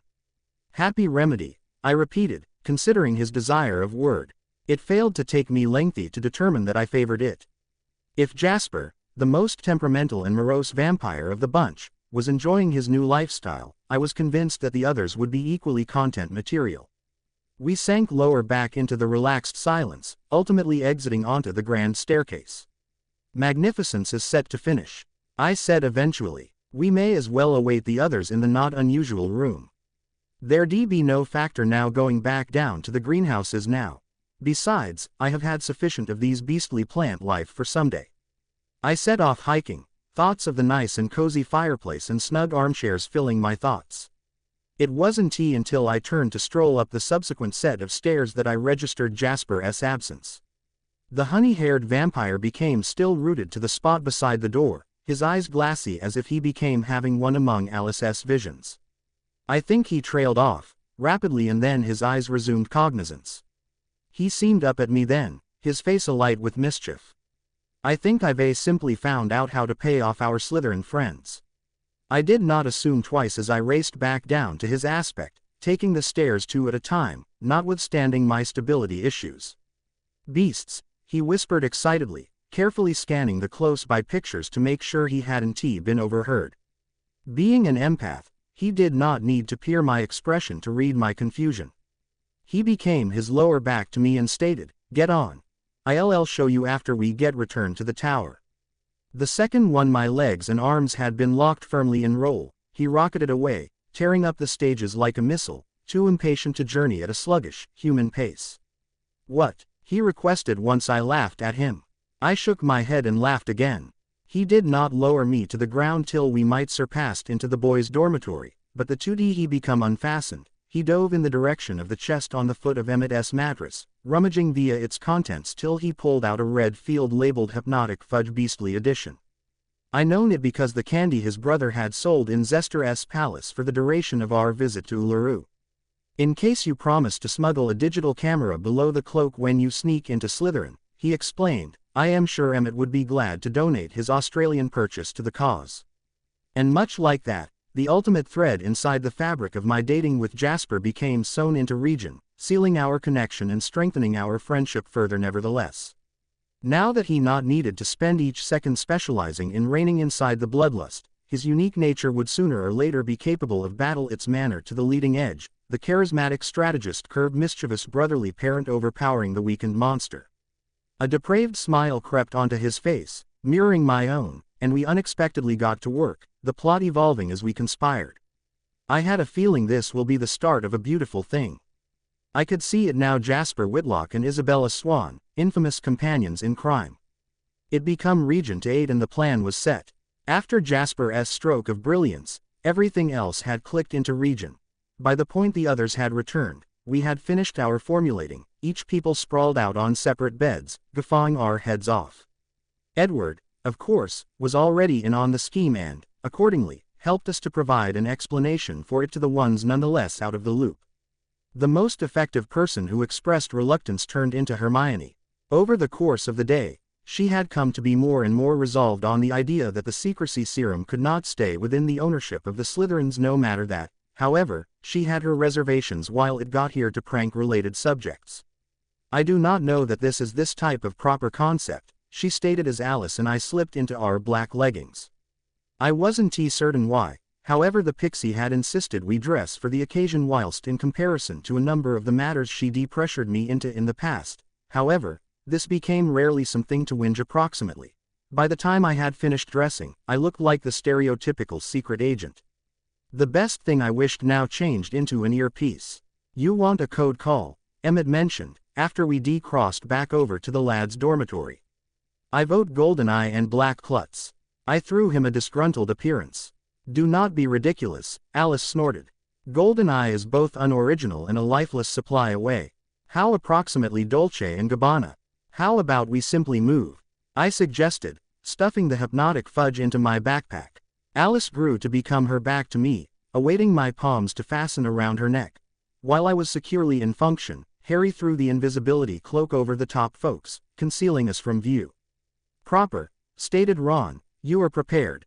Bear in mind to take as many photos as you can. We want to peer the mayhem too. We will do, my partner confident him, earlier than she activate toward the door. Bye, I referred to as over my shoulder, my eyes landing on Edward. He became nervously nibbling on his bottom lip, though he waved and wanted us good fortune despite the fact that Rosalie and Hermione looked similarly worried, but the others have been carrying assured expressions, especially Jasper. No longer that I ought to blame him, his wife became like a precognitive go-between James Bond and Marvel lady, best smaller amusing sized. She snuck down the stairs and across the commonplace room, avoiding the active college students as she accompanied Ginny to the portrait hole. Obviously we could not just walk out of Gryffindor even as invisible the painting swinging forth of its own accord could without a doubt draw attention, so our pal would readily be heading off to the library to go back a book she had borrowed earlier that day. We separated at the staircase, Ginny turning onto the fourth-floor hall, at the same time as Alice and I persevered our descent. The dungeons had been by some means gloomier at night-time, which in all likelihood become extra and result in their emptiness, for the light changed into a lot similar to it became all through the day. Alice had timed our arrival to healthy that of Millicent Bulstrode. The heavy-set bully got here trudging alongside the hall, stuffing her face with a pumpkin pasty as she walked. Alice lightly squeezed my leg to make certain I used to be ready, sneaking up behind the Slytherin lady as she surpassed. I aimed my wand at the lady's cumbersome determine and whispered, Confundo. The idea for the allure were stimulated through Professor Snape. Edward had told me quickly after the warfare of the whole thing Harry had seen in the Pensieve, consisting of the manipulation of Mundungus Fletcher. The Confutus appeal would be the correct manner to smuggle the trick sweet into the residence. You'll take this candy into the Slytherin not unusual room, I advised silkily, sliding a hand from below the cloak to skip Millicent the disguised fudge. Ginny had charmed the container even as Alice and I have been making ready, erasing any indicator of the content's genuine nature. You may loudly tell the inhabitants which you stole it from a younger Gryffindor pupil, before presenting them every a proportion. You may make certain that Pansy Parkinson gets the primary piece. After the others have eaten, you shall do the identical, supplying that there is some left. If the scholars ask you later to become aware of the child you robbed, you will no longer accuse anybody. You will declare to have forgotten. You'll not bear in mind this encounter. Do you recognize? Sure, she spoke back robotically, taking the box and shifting it to her bag.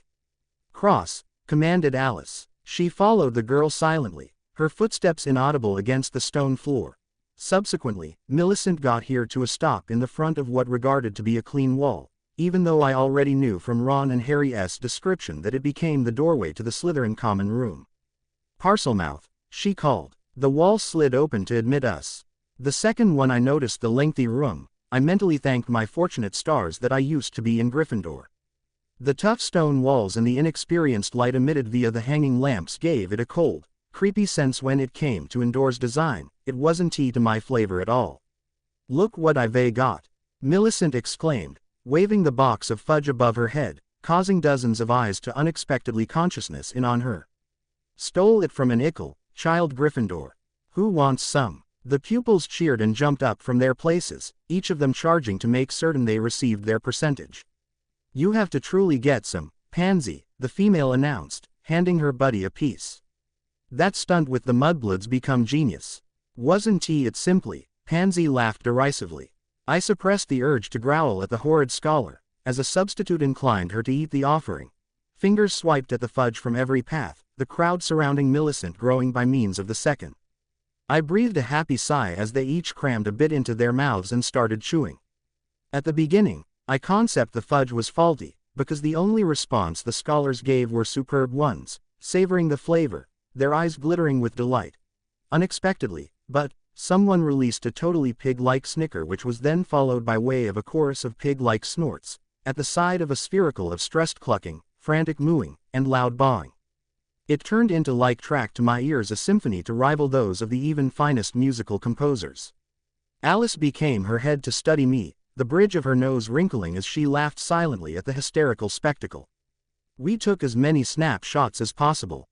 The effects of the fudge were most effective because of final for 5 minutes, so we would be devoting 3/4 of that point to documenting the event, while the ultimate time would be spent retrieving the vial. I doubted that Alice could need that lengthy even though she'd without problems be able to sniff it out, however it turned into better to be secure than sorry. If I hadn't been clinging to Alice's frame, I would have been doubling over. It become one of the maximum hilarious pranks I'd ever been involved in. Now not most effective did the sweet have the electricity to hypnotize, it also gave the folks who consumed it a characteristic of the animal they had been imitating.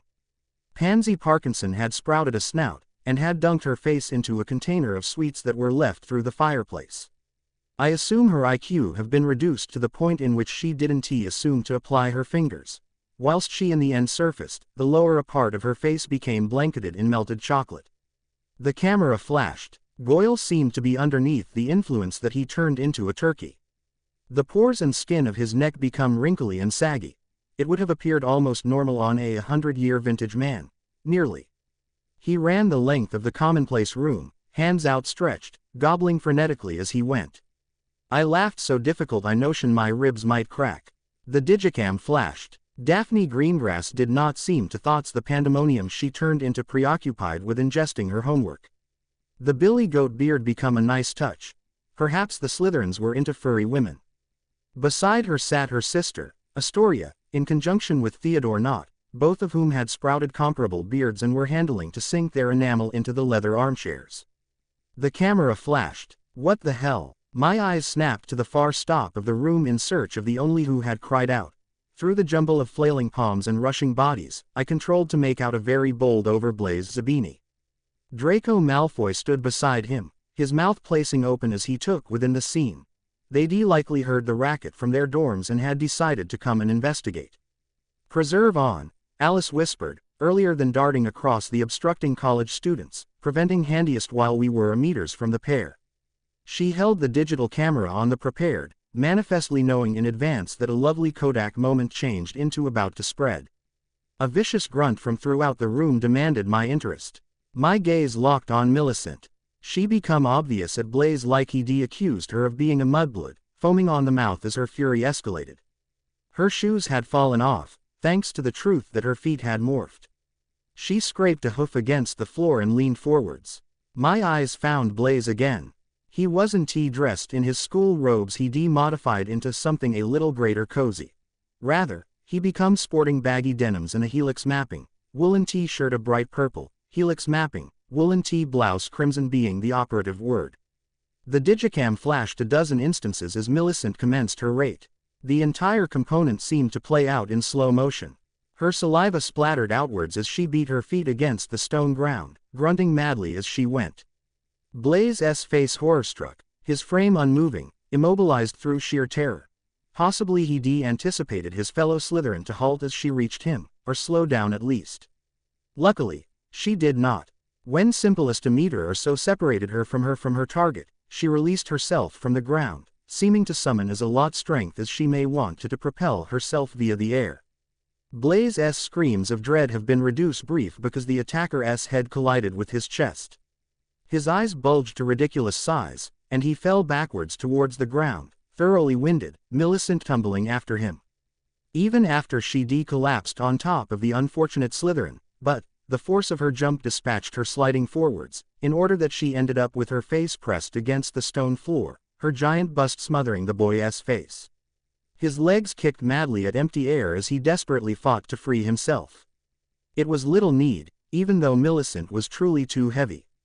Draco, who turned into too astonished to take into account that the trouble might be solved through wand paintings, tried to pull her off his friend, but it changed into to no avail. The digicam flashed. I pressed my mouth towards Alice's shoulder, understanding that if I failed to, I would not be capable of containing my laughter. My chest changed into trembling so violently it turned into simply painful.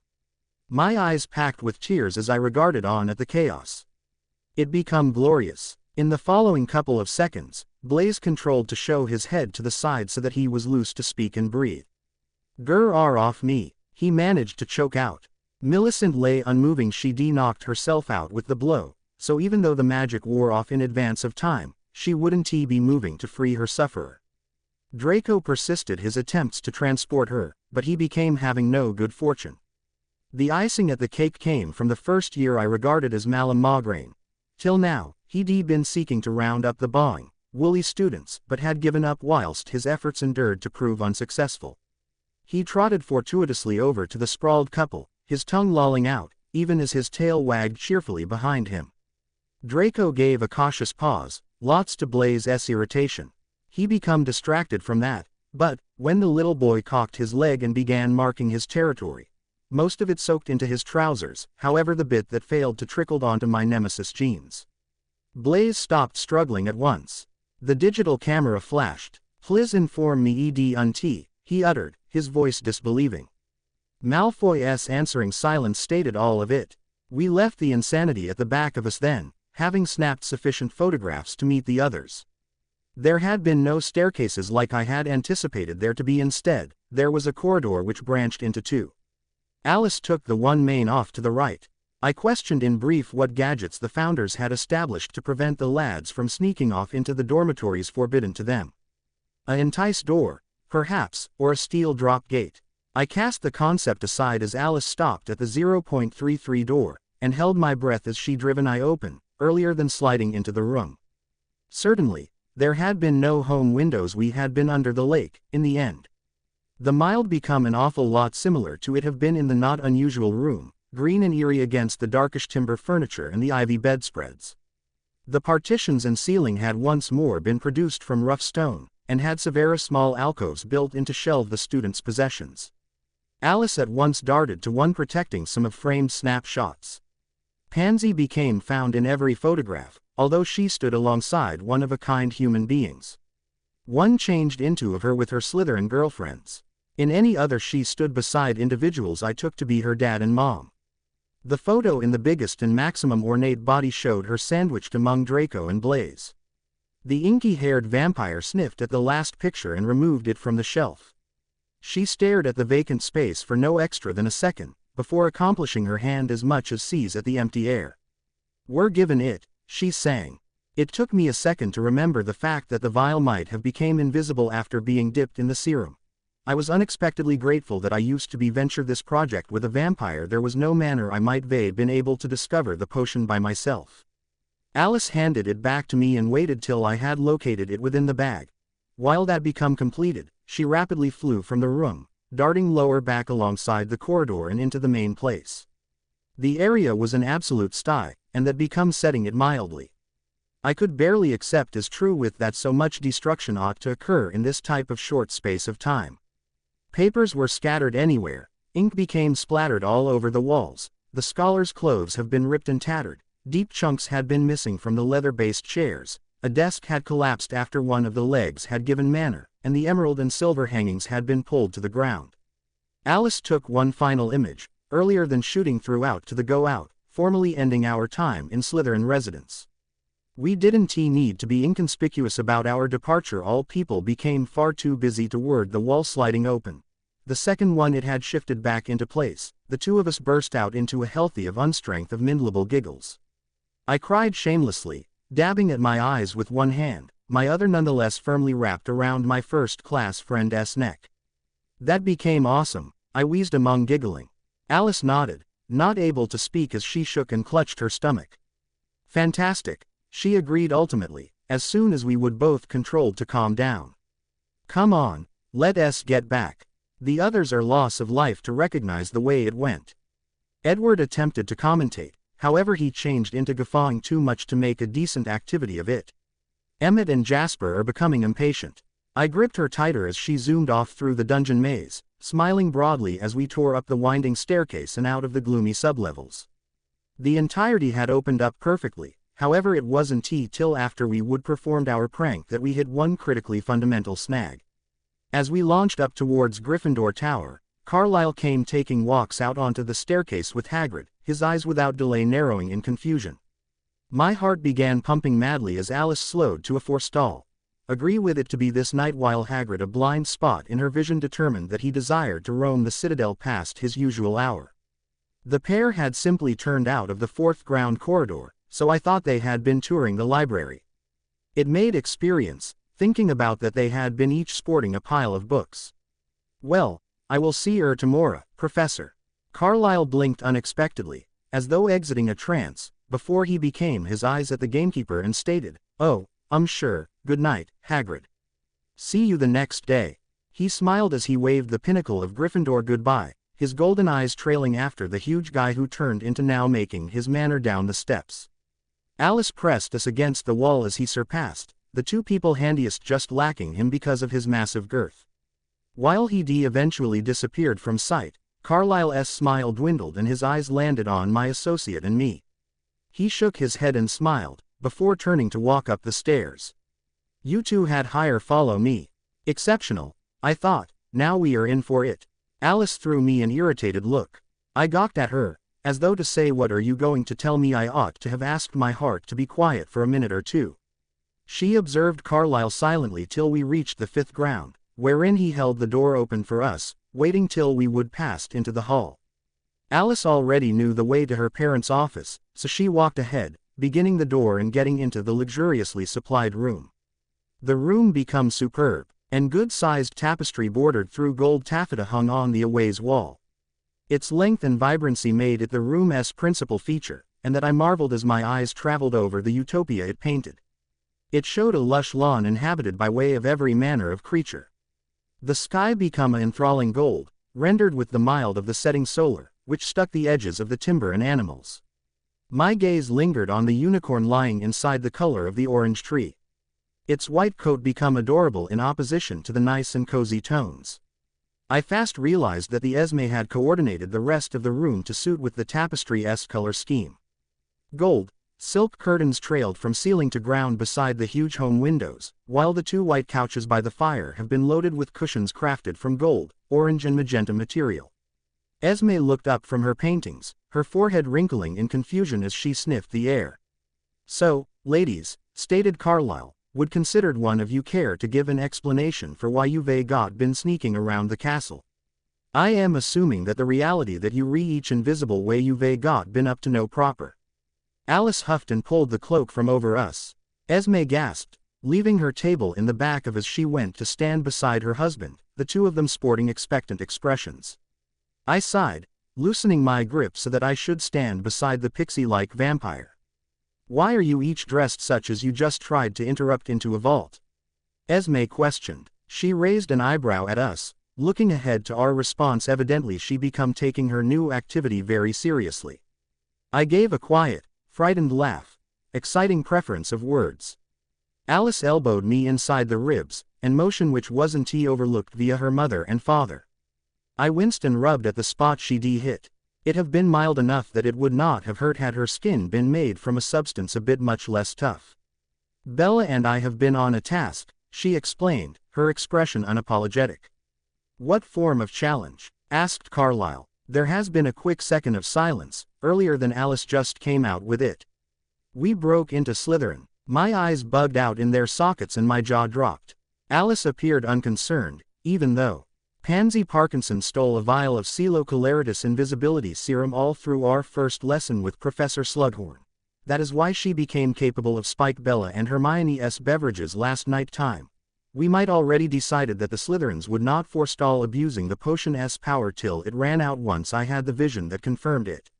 What vision? Esme's worry was painted throughout her face as she spoke, glaringly involved for the Gryffindor, Ravenclaw, and Hufflepuff students. They have been going to use it to bully the primary years and Muggle-borns, Alice lied. I attempted to hold my expression constant and assured as she persevered, my eyes locking on Carlyle. So we snuck in and stole it back. It most effective took a couple of minutes, but it appeared irresponsible to simply let them terrorize the little ones. Can also I see it? The blonde vampire requested, protecting out his hand for the potion. I swung the bag from my shoulders and exceeded it to Alice, who unzipped it and reached in to retrieve the invisible vial. She danced forwards and positioned it in her father's waiting palm. His eyes widened slightly in marvel as his fingers closed around what appeared to be empty air. Properly, I suppose it might have been incorrect to allow the Slytherins to abuse any such thing, he admitted. He crossed over to the table, where he located our prize. I felt my disappointment swell as I realized it was being confiscated. Is there something else we want to know? Nope, spoke back Alice, innocently batting her eyelashes. Carlyle shook his head surely, he was unconvinced, however he smiled and permit it dropped despite the fact that Esme smiled lovingly, before opening her palms for us. We each bumped into them, wrapping our hands round her waist. She pressed kisses in opposition to our foreheads. I sighed as I felt the bloodless skin of her palms through the fabric of my garments as she rubbed soothing styles onto my again. Carlyle hugged us personally, he stroked my chin and kissed my hair, and then he kneaded us both good night. Pass on, rascals, again to your own home. I assume you've got had sufficient vicarious fun for one night time. There is not anything wrong with being a secret agent, Alice chuckled, swinging me returned into role. I may also keep in mind it as a career. You do this, Esme laughed, throwing the cloak lower back over us. Night-night time, dears. True night, Carlyle smiled. Night time, Alice and that I chorused, before we shot out of the room and go into reverse the corridor, stopping most effective seconds later in front of the fat female. We removed the cloak once more and stuffed it into the bag, as a substitute extracting the books we had packed earlier. They were our props. We might be entering the common room beneath the pretense of getting simply lower back from the library. The others were expecting us inside the boys' dormitory. They almost attacked us as we entered, stressful facts and giggling hysterically after they acquired it. Jasper, Emmett, Rosalie and Edward were nearly howling while Alice got here to the element where Millicent Bulstrode had seen purple. Harry, Ron and Ginny had tears streaking their face as we told them of Malum's completion. Even Hermione couldn't assist but chortle. I smiled as I settled into Edward's arms, knowing that our challenge turned into very close to its crowning glory. There was only one final element left to do, one very last lesson to teach. Breakfast inside the superb hall the subsequent morning changed into a memorable occasion. The insanity started out because the owls flew in with the morning post. There were far extra deliveries than ordinary that day, every carrier swooping all the way down to one of the 4 tables to launch a circulate of papers. I doubt the weatherman may want to have anticipated this, said Rosalie, sending a smirk in my path.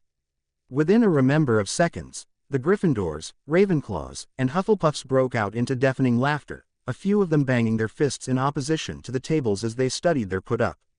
The Slytherins, then again, regarded murderous. I ought to practically see the steam shooting from Pansy's ears.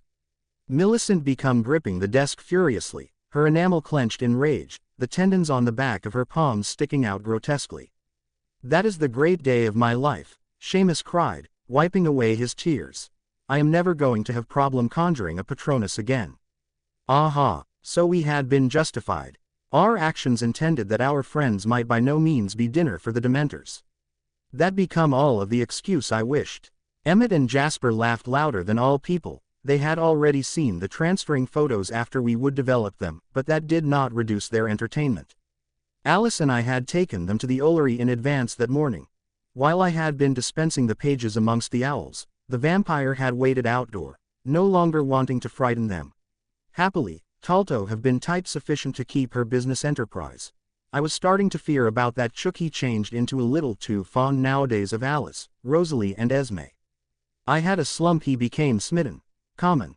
Similarly to sharing the works of art with the relaxation of the college, Harry, Ginny, Ron and I had also glued copies to the backs of our wardrobes with everlasting sticking charms, securing our legacy for the future generations of Hogwarts.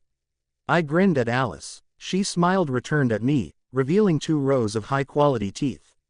Her countenance step by step changed, however, and she finally gave a heavy sigh, before rolling her eyes.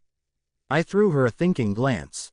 She nodded her head within the root of the top table, where her dad and mom have been sitting with their hands folded, both looking to appearance sufficiently go, but they couldn't seem to inject a suitable amount of sternness into their expressions to be convincing. I pressed my lips into a hard line, realizing that laughing would not be any such suitable idea proper now. To my proper, Edward groaned, his head falling into his hands as he read his parents' thoughts. Even that become humorous to me, it turned into such a teen response. My restraint broke and I burst into a suit of giggles, the sound seeming to carry Alice and her brother out of their sudden gloom. I noticed Carlyle and his wife seeking to preserve again their smiles, however they could not seem to help themselves. I think they were just a ways too satisfied to look their kids so having this kind of excellent time. Detention, Carlyle mouthed out silently, his glistening, white teeth flashing as he grinned. Despite the promise of punishment, I used to be satisfied that not anything this morning could be able to shake my temper. BPOV. Nothing was worth this. No prank in the world could compensate for this kind of punishment. I had to credit Carlyle and Esme, they knew exactly what to do to provoke the most regret on our part. Cleaning trophies or scrubbing bedpans hadn't been good enough for them. Oh no, they'd known that one vampire alone could complete those types of remedial tasks in a matter of minutes. Due to the incredible speed they possessed as a result, they had come up with something far worse. Technically, only Alice and I were the perpetrators, but Carlyle and Esme suspected all their children of foul play, so when they decided that the best way to make us sorry was to separate us from our mates, they had also included Rosalie. For the next week, the 3 of us were only to see our partners in class and at mealtimes. The girls were luckier than me, they shared every lesson with their husbands. Unfortunately for them, however, Carlyle and Esme had informed the other teachers of our punishment, so the girls were unable to work alongside the boys. Still, they saw Jasper and Emmett more frequently than I did Edward. When we were not together in the Great Hall or in lessons, Rosalie, Alice and I were forced to spend our time in Carlyle and Esme's office, under the watchful eye of Vampire Doctor and his lovely wife. It reminded me of my first months after returning to Forks, when the only time spent with Edward had been in the cafeteria and the biology classroom. As I had back then, I now filled our separation with hours of romanticizing and desperate pining. It was rather pathetic. What made it worse was Alice's boredom. When she had completed all her homework, the annoying, little pixie reverted back to her usual practices, attempting to turn me into a beauty queen. Her sister, having nothing better to do, decided to join in. Between them, they curled my hair, manicured my nails, forced me into the most ridiculous outfits, and applied makeup to my eyes and lips. And the worst part was that Carlyle and Esme let them even when I protested. The pair chuckled and told me that if it hadn't been for my irresponsible behavior, they would have gladly interceded. Whenever that happened, I gritted my teeth and told myself that it could be worse. At least our antics hadn't lost us too many house points. Had it been any other teacher issuing our punishment, I had no doubt that we would have forfeited between 30 and 50 points each. Fortunately, Esme strongly disliked upsetting her children, or anyone else for that matter. She had deducted 2 points each from the 6 of us. I'd had to hold back a smile when she'd informed us of that particular loss, though I can say my amusement lasted long. Any time spent away from Edward was painful. On the flip side, I got to hear all about Esme's first week as a teacher. Professor McGonagall's plan had worked better than anyone could have hoped for. According to the head mistress, Muggle studies had never been more popular. "What did you do in your first lesson?" I asked on Wednesday night. The five of us had just returned from the Great Hall. Carlyle was immersed in a book on healing, whilst Alice, Rosalie, and me had positioned ourselves on the thick rug by the fire, our backs turned to the flames as we gazed up at Esme, gathered at her feet like three little girls. Well, I actually spent most of it discussing vampires, she admitted sheepishly. The children were a little excited, so I thought it best to get the inevitable questions out of the way first thing. Is there a boy called Amicus taking your classes? Rosalie inquired. Do you mean the boy who first spoke to us in the Great Hall before the battle? Yes, Esme nodded. He's a lovely child. Very friendly and trusting. In fact, he was the first to speak in class, too. He asked me how quickly vampires can move. And you gave him a demonstration, Alice smiled. It wasn't a question. If she had been human, I was sure that the motherly vampire would have been blushing. I may have been showing off a little, but it seemed to make them happy, though I think the girls would have been more satisfied if Carlyle had been the one giving the performance. She looked over her shoulder at her husband, smirking as she directed a teasing wink at him. He arched one perfect eyebrow, grinning mischievously as he made his retort. If that had been the case, I am sure the boys would have been more than disappointed, Professor Cullen. Rosalie Wolfe whistled, causing her mother's countenance to become even more bashful. What are you teaching them now, then? I queried in my attempts to spare Esme. She threw me a brief, yet grateful smile, and said, the third years are studying Muggle artifacts this term. We're starting off easy. I didn't realize just how little most witches and wizards know about the non-magical world. More than half of the third years had never heard of a telephone, for goodness sake. She shook her head, her expression incredulous, before she sighed and continued. I am spending the first couple of weeks instructing them on recreational-based objects, like trampolines and bicycles. I am going to set up a practical for next lesson so they can get some first-hand experience. What will that include? Well, there'll be a trampoline and a bike, as I've already mentioned. I might get some roller skates, too, and maybe a soccer ball and some badminton rackets. I can split them into groups then, and allocate a specific amount of time for each activity. Bringing fun to the classroom, Alice nodded. It's a good way to encourage learning. What about the older students? Asked Rosalie. The fourth years are studying man's exploitation of the earth. Electricity is briefly introduced at the end of third year, but they don't learn about it in depth until they enter their fourth. Our first topic is biofuels and non-renewable energy. Then there are the fifth-year OWL students, who are learning about technology and communication. The sixth years are starting on health and medical practices. Carlyle will be lecturing these classes more than me. His schedule at St. Mungo's has been arranged to fit around the sixth-year timetable, though he'll still occasionally be helping me with the other years, just so the girls don't feel as if they've been cheated. She winked at us. I glanced over at Carlyle. His eyes never strayed away from the mammoth text in front of him, but his lips certainly twitched upwards at the corners. And the seventh years, Esme finished, are studying government and international relations. I smiled. Esme's expression conveyed just how much she was enjoying her new job. By the end of the year, she'd probably be thinking of the students as if they were her own children. She was that kind of person, maternal and passionate. Even if the pupils didn't warm to the subject itself, I doubted that many of the fifth years would give it up, not when they'd been blessed with such a wonderful, enchanting professor. When I wasn't listening to Esme's tales of her experiences, being tortured by the girls, or fantasizing about my reunion with Edward, I was busy working on my growing mountain of homework. I could hardly believe how much I'd received in such a short period of time. We hadn't even finished our first week and already I was falling behind. Professor Fulplume's was the most difficult piece. No matter how hard I tried, I simply couldn't come up with anything to write. Initially, I would have said that I knew myself fairly well, but I came up blank whenever I tried to put pen to paper. How could anyone understand their most basic instincts? Acting on them isn't exactly something people ever think about, they just do it naturally, which is kind of the point. Yet, now, I was being asked to actually consider it, and I had no idea where to start. I briefly pondered the fact that the only type of person with the ability to help me charged around $200 per hour. Even if I had possessed that kind of money, however, there wasn't exactly an abundance of psychologists living in the immediate area. Having no other alternative, on Friday afternoon during my free period, I turned to the next best thing. Carlyle. He looked up from his text, concern flooding his expression as he examined my face. Yes, Bella. I vaguely registered the way I was gnawing on my lower lip as I nervously shuffled my feet. Bella, what's the matter?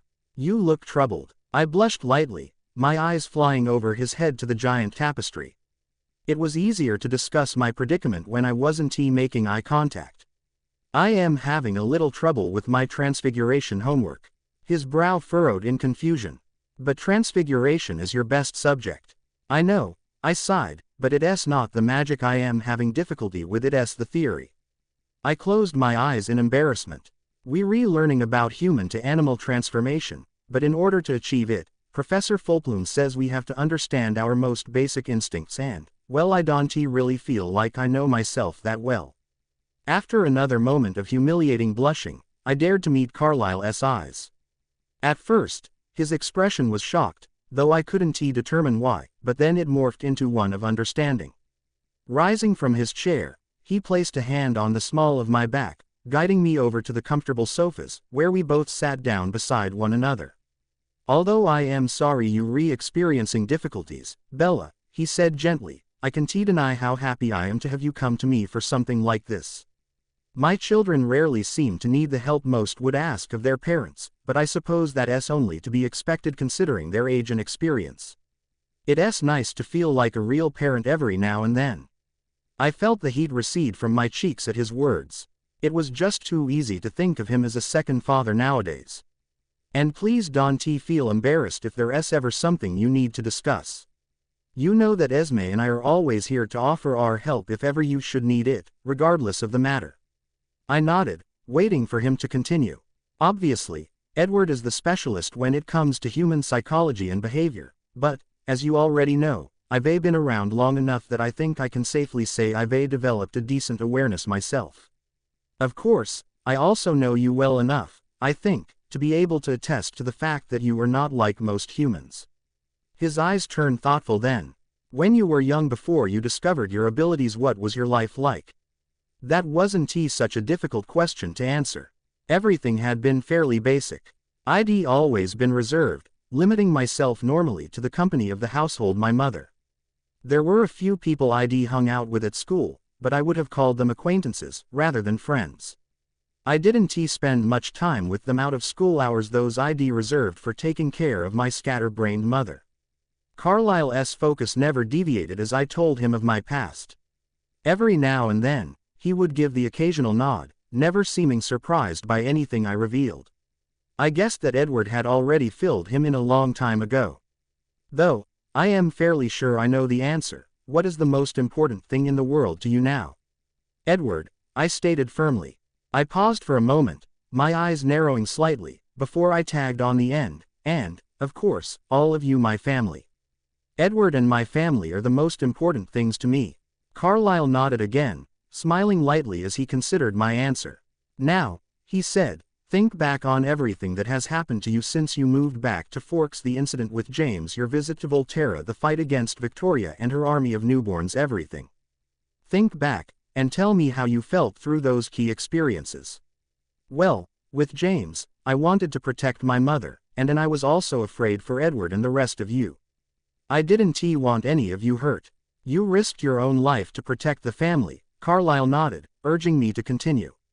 And, then, in Volterra, all I could think about was getting to Edward in time. And during your meeting with the Volturi, Jane, I growled, unable to hold back the venom in my tone. Go on. She hurt him. At the time, I couldn't see past anything but his pain. Whenever I think about it now, though, when I think about what could happen if we were to meet her in the future, the only thing I feel is anger. No, that's not a strong enough word. My fists clenched as my thoughts filled with the image of her gloriously beautiful face, her lips spread into a wide smile as she gazed down at my writhing fiancé. I feel hate. Carlyle's expression was severe as he nodded in understanding. If I'd been strong enough, I would have ripped her limb from limb. I would have done everything I could to have prevented it from happening. And Victoria, you tried to convince us to change you before she could attack. Because I wanted to help, I explained. I didn't want to always be the one that needed protecting. I wanted to be strong so that I could defend you instead. I sighed, shaking my head, my eyes tracing along the patterns sewn into the luxurious taffeta cushions. Finally, however, my focus returned to the vampire I sat beside. Carlyle's smile was brilliant, his eyes sparkling like sapphires, seeming proud as he looked at me. I blinked in confusion. "Don't you see, Bella?" he questioned after a few moments of silence. "Are you still blind to your greatest instinct? Surely you haven't forgotten that you played the third wife." The Quileute legend flashed through my mind. The third wife had plunged a dagger into her heart to distract a bloodthirsty vampire. I had done something similar, though it had been on a much smaller scale. "Bella," Carlyle said, stroking my cheek gently, "your most basic instinct is, and has always been, to care for and protect. First, your mother, who you cared for in a way that a parent would for her child." He shook his head, amused by the peculiar role reversal. "When you arrived in Forks, you did the same for Charlie, ensuring that he was receiving the proper nourishment. Lastly, there is our family. Time and again you have demonstrated the desire to keep us safe, even when the danger was aimed at you. You orient yourself around Edward and family, and as far as I can tell, you would do anything in your power to defend us. That's the answer I think you're looking for." His hand came to rest on my shoulder, his expression softening into one of fatherly affection. I inhaled deeply, considering his words. It only took me a second to realize he was right. Seriously, why had I needed someone else to tell me what I'd known from the very beginning?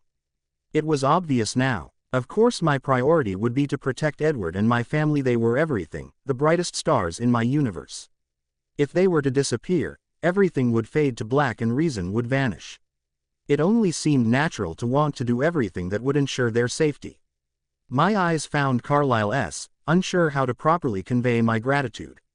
I wanted to throw my arms around his neck and hug him tightly, but even with Charlie, my actual father, that had never been my style, so, instead, I opted for a heartfelt thank you. He gently ruffled my hair, giving a quick peck to my forehead, before he stood and returned to his desk, sinking back into study. Thanks to his help, I'd completed the essay within the hour. Recalling the key incidents was only too easy. Jane and Victoria weren't two figures you could really ever forget. Their faces and the emotions they triggered would permanently remain etched into my memory. I didn't need to be an immortal for that. It was a relief when my classes finally came to an end for the day and I was able to meet the others in the Great Hall. Carlyle and Esme's eyes remained fixed on us throughout dinner, however, so we were unable to sit next to our partners. As usual, the table acted as the barrier separating us during our sentence. It was beginning to have the same significance as a perspex window. The only things that were missing were the telephones and the orange jumpsuits. The division was really taking its toll on the boys as well. Emmett was, surprisingly, the most visibly stressed out of all of us. I had come to think of the burly vampire as my perpetually jolly and laid-back big brother. I could hardly believe what I was seeing, therefore, during the hour that we were together. "Aren't you going to finish your dinner?" Jasper asked him, noting his full goblet. "Do I look hungry to you?" he snapped, his blue eyes narrowing to slits.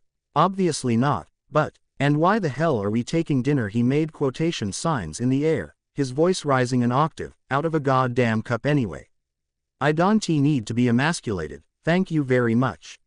His fist slammed against the table, subsequently turning a large chunk at the edge to sawdust. The witches and wizards around us fell silent for a moment, each of them looking on anxiously at the angry student. When conversation resumed, Edward hissed at his brother. "Would you get it together? It's not like we can do anything about the situation." "Why not? Why do we even have to take this crap? What could they do to stop us?" "They could take our points away," Alice said matter-of-factly. "And trust me, they will. Every time you consider defying them I get flashes of it. Do you think the rest of Gryffindor would thank us for that, Emmett?" The vampire huffed, his body hunching as he leaned forwards to rest his head in his hands. He began sucking in large mouthfuls of air, as if recovering from a panic attack. I couldn't understand the peculiar behavior. It wasn't like he'd never been separated from Rosalie before. We were on our third day of punishment, and I was fully aware that he had sometimes gone on equally long hunting trips with his brothers in the past. It simply made no sense. I thought it over whilst I ate, but no answer came to mind. Part of my brain registered that I should have brushed it off and spent my time focusing on Edward, but the tension at the table was far too distracting. The air was so thick with it that you could have cut it with a knife.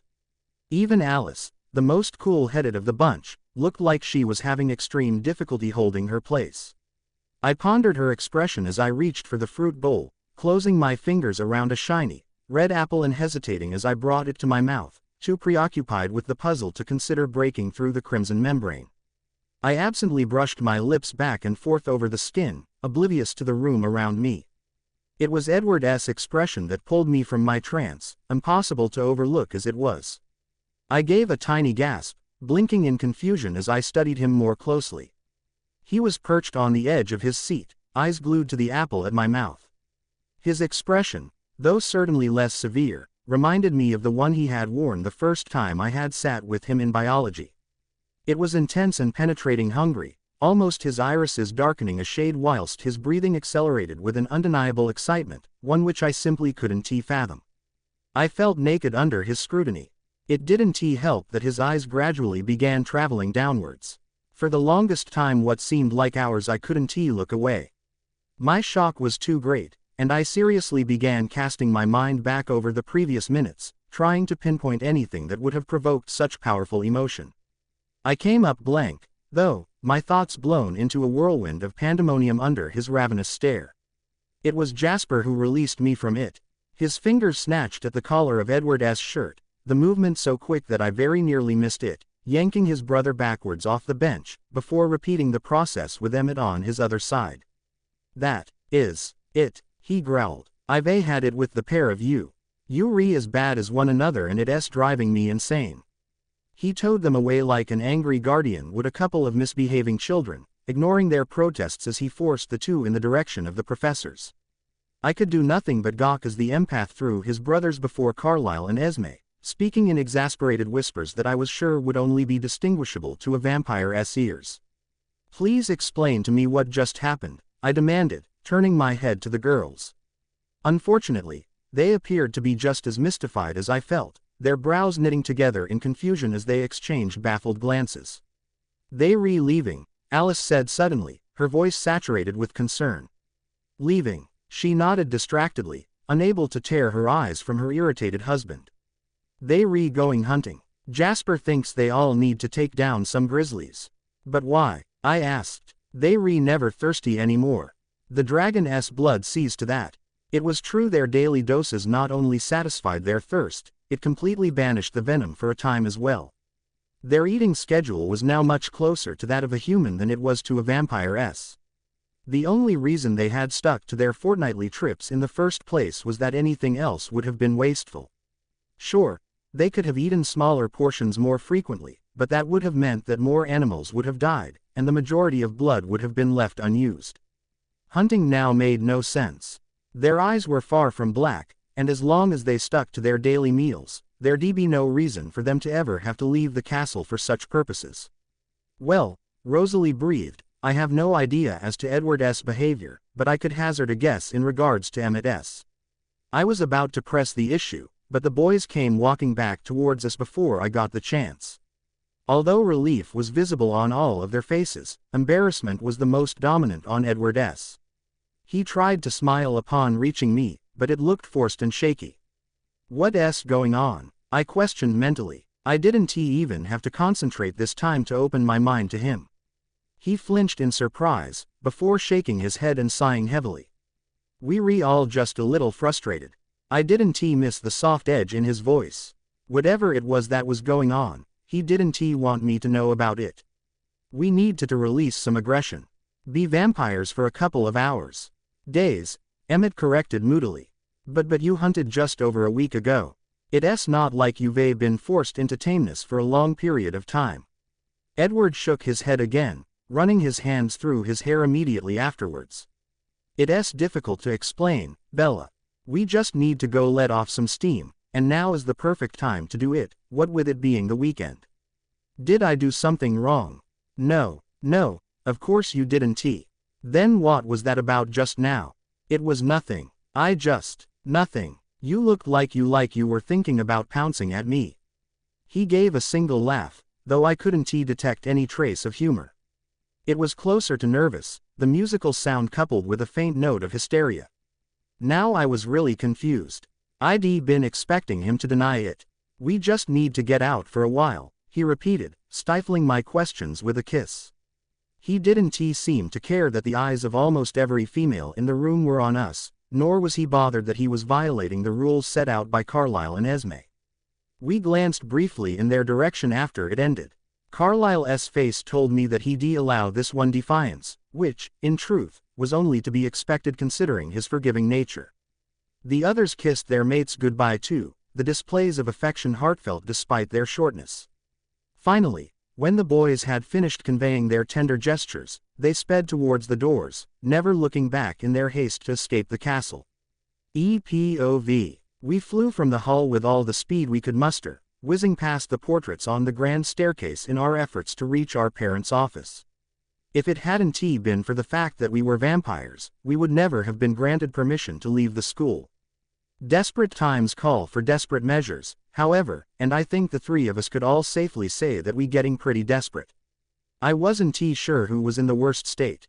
I would have said me, but Emmett's thoughts were the loudest I'd ever heard them. I kept getting flashes of his imaginings, all of which were sickeningly graphic to the point where I wanted to claw my own eyes out, not that that would have done the least bit of good. And then, of course, paired with the visuals was the sound of his voice, so that even when I did my best to block him, all I could hear was Rosalie's name being repeated over and over like a stuck record. Jasper's thoughts, though quieter, were equally explicit. There were some things that no brother should ever have to see.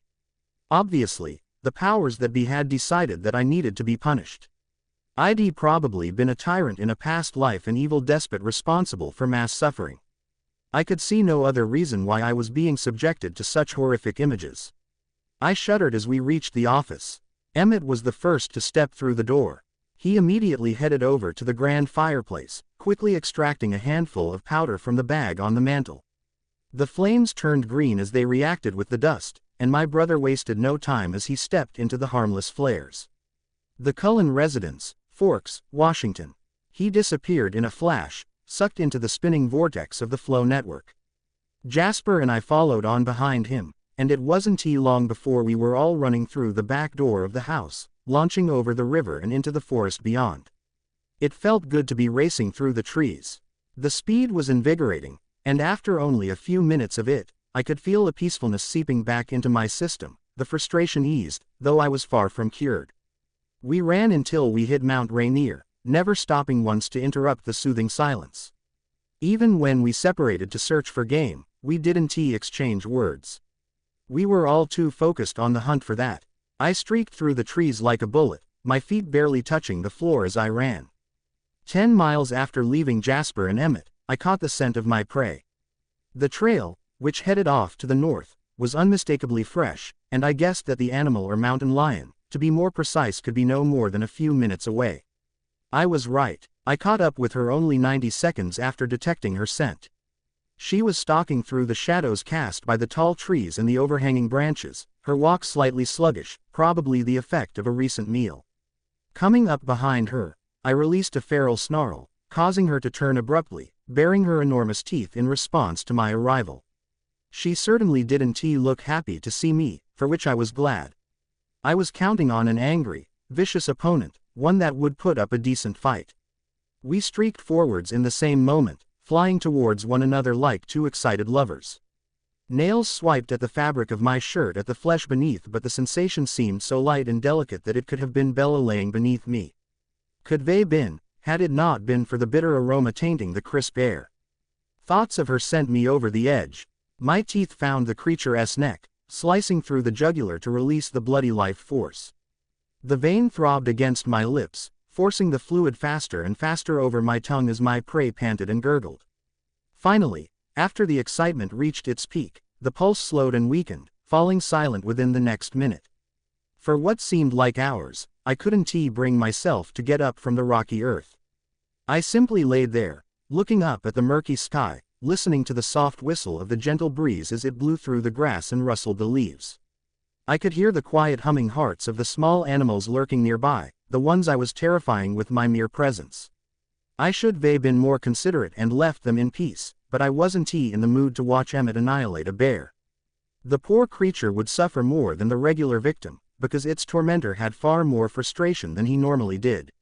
My brothers were away for 2 hours before they decided to come looking for me.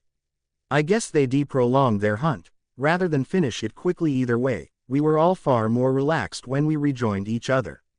"You're usually a bit neater than this, bro," Emmett commented, taking in my ragged appearance. I quickly did a once-over, scanning my clothes, all of which were either covered in dirt or decorated with long tears. I sighed, a little disappointed with myself.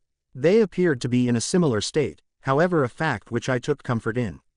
"So," said Jasper, walking over to me. He grabbed the carcass and threw it to one side, settling down in its place. "What's going on with you?" I laughed without humor, wishing that I actually knew the answer to his question. Emmett joined us on my other side.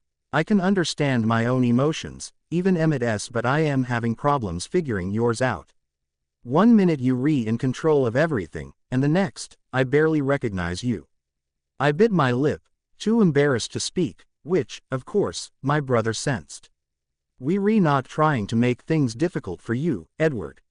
As far as I can tell, we're all in the same boat." I sighed, knowing that he was right. "It's complicated," I admitted. "We'll keep up," said Emmett. I could tell from his thoughts that he was trying to be understanding. Obviously he wasn't about to laugh at my situation, considering how seriously he was taking his own. After inhaling one deep, calming breath, I simply came out with it. "I've been having dreams." They remained silent at words, which I interpreted as a sign that they wanted me to continue. "In my dreams, there's always one recurring element. Bella," Jasper thought, noting the obvious. I nodded. "Whenever I meet her, she's always holding an apple." Emmett tensed slightly at my words. "Bella was eating one at dinner. Was that the reason he lost it?" "Yes," I murmured, answering his thoughts. "I already know what it means, the symbolism behind the offering, but I am afraid of what will happen if I take it." "Just so there's absolutely no confusion on this," Emmett clarified, "I am right in saying that it's all about sex." "Correct." "Right," I confirmed. "It makes sense," Jasper mused beside me. "The apple is the ultimate symbol of temptation. Why now though? Your composure's never faltered in the last 100 years in that department at least." "So, what's changed?" I shrugged. "What else is there to focus on now that we have the dragon's blood? I was fine before Bella came along. I didn't have anyone to have those kind of thoughts about, and up until this summer, I was always so busy trying not to kill her that everything else took a back seat. It was manageable, and now there are no distractions." Jasper nodded, pursing his lips in thought. "Well, it seems as though you only have one option, Edward," he said finally. "No," I answered firmly, responding to his mind as opposed to his words. "If I give in, then what's to stop me from doing the same in the real world?" "It's going to happen eventually," Emmett pointed out. "You already promised her." "Not in a classroom, Em." I didn't need to be telepathic to know that Jasper would be rolling his eyes. Emmett conceded, acknowledging that it was hardly a place suitable for romance, not that that would have bothered him personally. Now it was my turn to roll my eyes. "Look, Edward," Jasper continued, "if it's already this bad after less than a week, there's no way you'll make it to the end of the year, never mind next summer. Maybe you should stop thinking of it as something that's going to destroy your self-control. Instead, view it as something to put you on until your honeymoon." I hadn't really thought about it that way. I think Jazz is right. Unless you face this dream, you're going to end up in this mess every time Bella her daily portions, and if this evening or morning my brother cast his eyes up to the sky, uncertain as to which word worked best. "Well, anyway, if today was anything to go by, I'd say you'd be more likely to do something stupid as long as you keep up this plan to drive yourself insane." "Maybe you're right," I sighed. Although it was usually my brother's practice to tease me to the best of their ability, and anyone else who gave them reason or ammunition, every now and then when things were serious or the occasion called for it, they did their best to be helpful and sympathetic, for which I was extremely appreciative. For the first time in all my years of knowing them, The three of us were on exactly the same page. We all wanted the very thing that we knew we couldn't have, though in Emmett and Jasper's case, their sentence would finish way ahead of mine. After another hour, we began our run back to Forks, getting caught in the rain a few miles from home. The idea of returning to Hogwarts in my current state wasn't particularly appealing. My hair, for one thing, was caked with mud, a result of the wrestling match I'd engaged in earlier with my brothers. If it hadn't been for the fact that we were all full to bursting point, we probably would have released the leftover emotions on unsuspecting mountain lions. Emmett and Jasper made good substitutes for my kicks and punches though. It was fun. I thought about what they said as I washed myself clean. It made sense to face the dream girl sooner rather than later now that I had the proper perspective. I'd already conceded that there was no way I'd be able to last much longer anyway.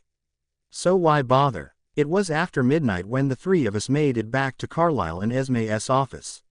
The only sound, save for Bella's heartbeat and the steady breathing of the 5 occupants, was the quiet crackling of the embers in the fireplace. Our parents were sleeping in the chamber concealed behind the tapestry, but the girls were all conveniently laid out in the main area. Alice and Rosalie had taken to the couches, whilst Bella had conjured a bed for herself. The three of us knelt by our respective mates, the sight of their tranquil forms instilling a calm that no amount of hunting could ever achieve. She looked so peaceful, Emmett thought, his face only inches from Rosalie's. His mind was overcome with wonder.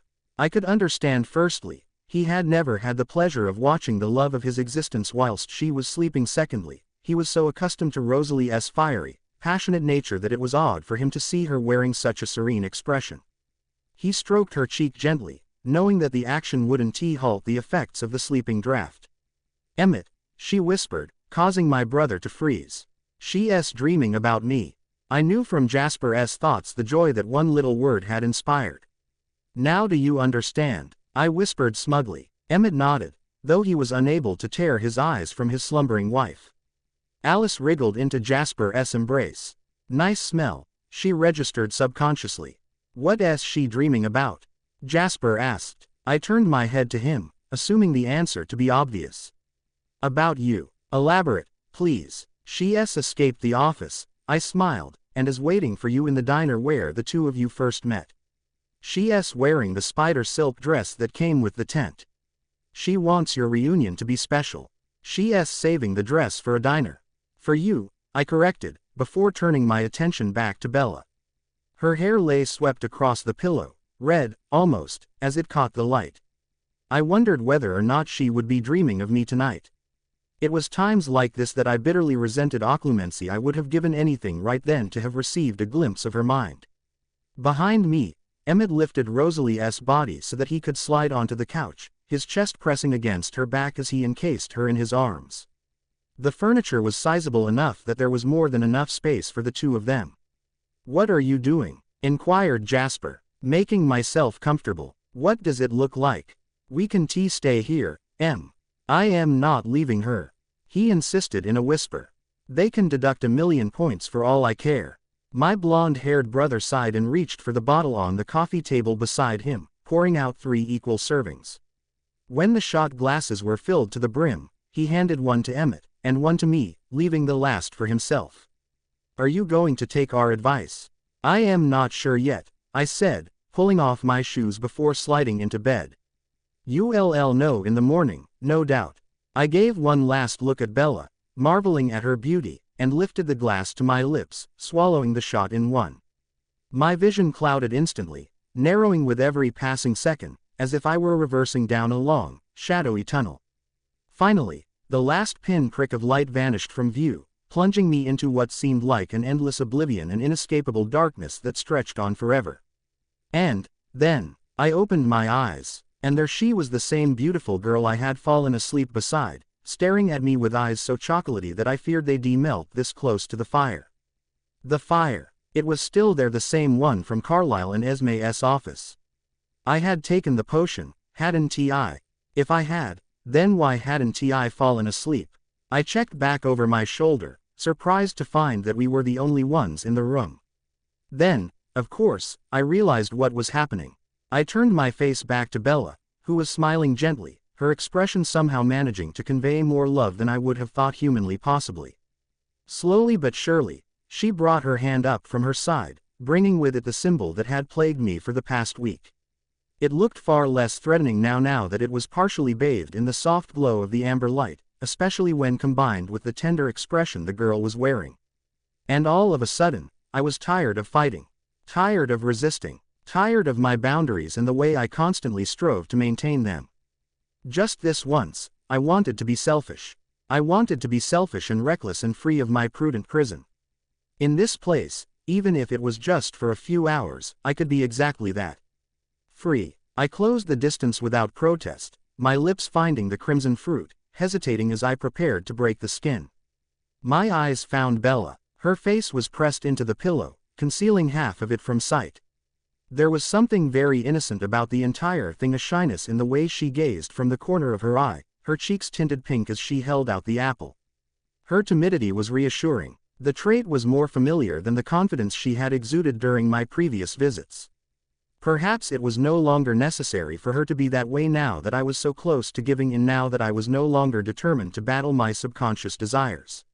Whatever the reason, I really didn't care. I took one last breath, and sunk my teeth through the soft and yielding flesh.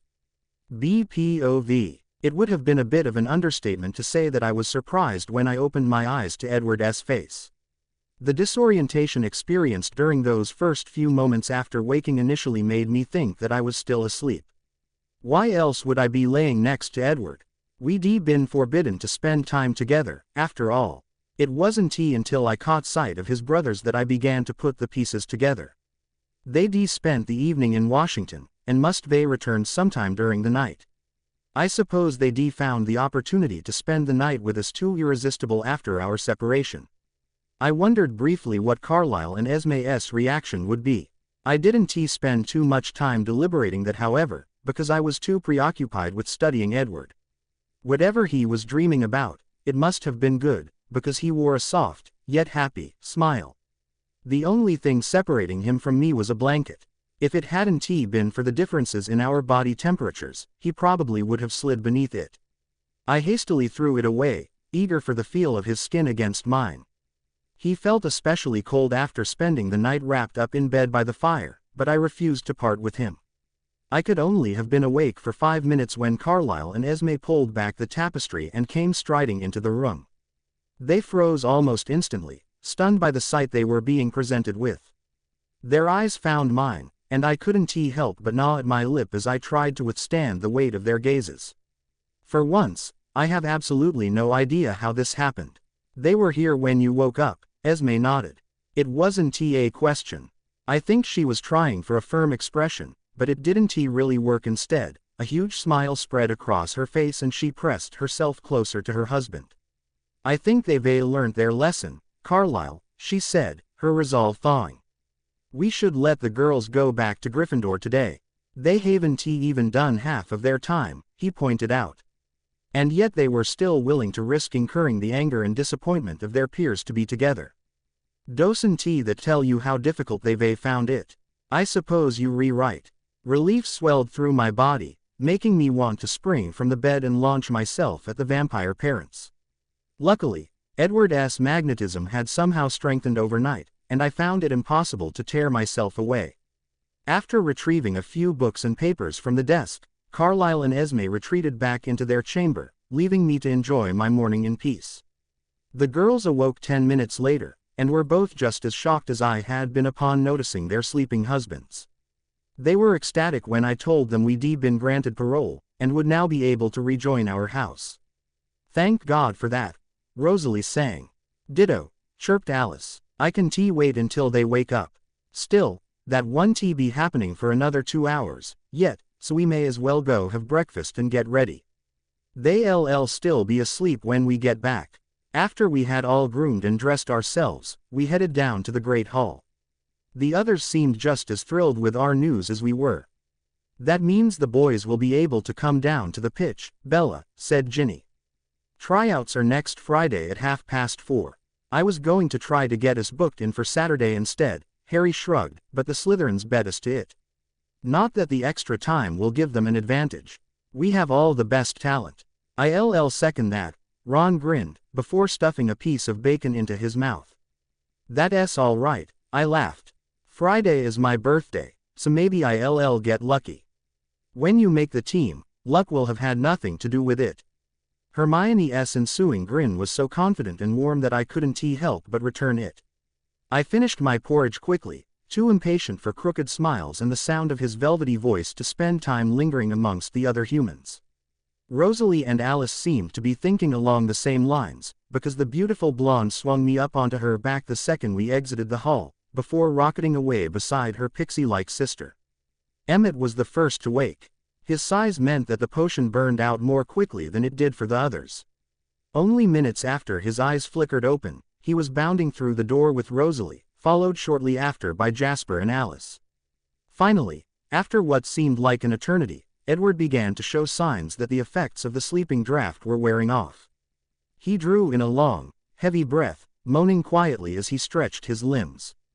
Carefully, I leaned in to kiss him, my lips gently molding themselves around his. His reaction was slow at first, a product of the drowsiness, I assumed. When a few moments had passed, however, he became more receptive, until eventually he was responding passionately, taking me by surprise with his sudden burning kisses. He purred, twisting our bodies so that he hovered over me, supporting his frame with one arm, whilst he hooked the other under my back, hitching me upwards as he pressed his lips to the hollow at the base of my neck. When he was finished there, he traced a line with his nose down my chest, inhaling my scent, nudging at the fabric of my top as if doing so would make it disappear. I was enjoying myself far too much to question his unexpected enthusiasm. My hands copied his, sneaking under his shirt to stroke at his diamond-hard back. I gasped as his fingers clamped around the back of my left thigh. His grip was firm, though not at all painful. It sent my heart racing in the best possible way, goosebumps erupting all over my skin as I threatened to come undone. A loud, ripping sound, however, pulled me from rapture, my eyes searching instantly for the source of the noise. It took less than a second to locate it. You'd have to have been blind not to notice. I gawked as Edward threw the tattered remains of my shirt into the fire, certain beyond anything else that I had somehow been transported to a parallel dimension. Not to sound you ungrateful, I finally managed, shivering with pleasure as he continued to make his trail down towards my navel, but what exactly brought this on? All of a sudden, he froze, his body becoming as unmoving as stone. I counted 17 seconds before he finally lifted his head to look at me. His expression was shocked, confused even, as if he had no idea what was going on. Bella, my brow furrowed with suspicion. Who else? He was silent for a couple more seconds, closing his eyes as he began shaking his head. No, I mean this isn't still a dream. Still, I felt the first hint of a smile forming on my lips at his choice of words. His eyes snapped open as he turned to look at the Armani funeral pyre, his face overcome with horror. He should be scared, I thought. Alice would murder him after discovering what he'd done, though I doubted that was what was bothering him. Edward, what exactly do you dream about at night? My voice was amused and teasing in the same moment. I couldn't help but giggle as my mind filled with the numerous possibilities.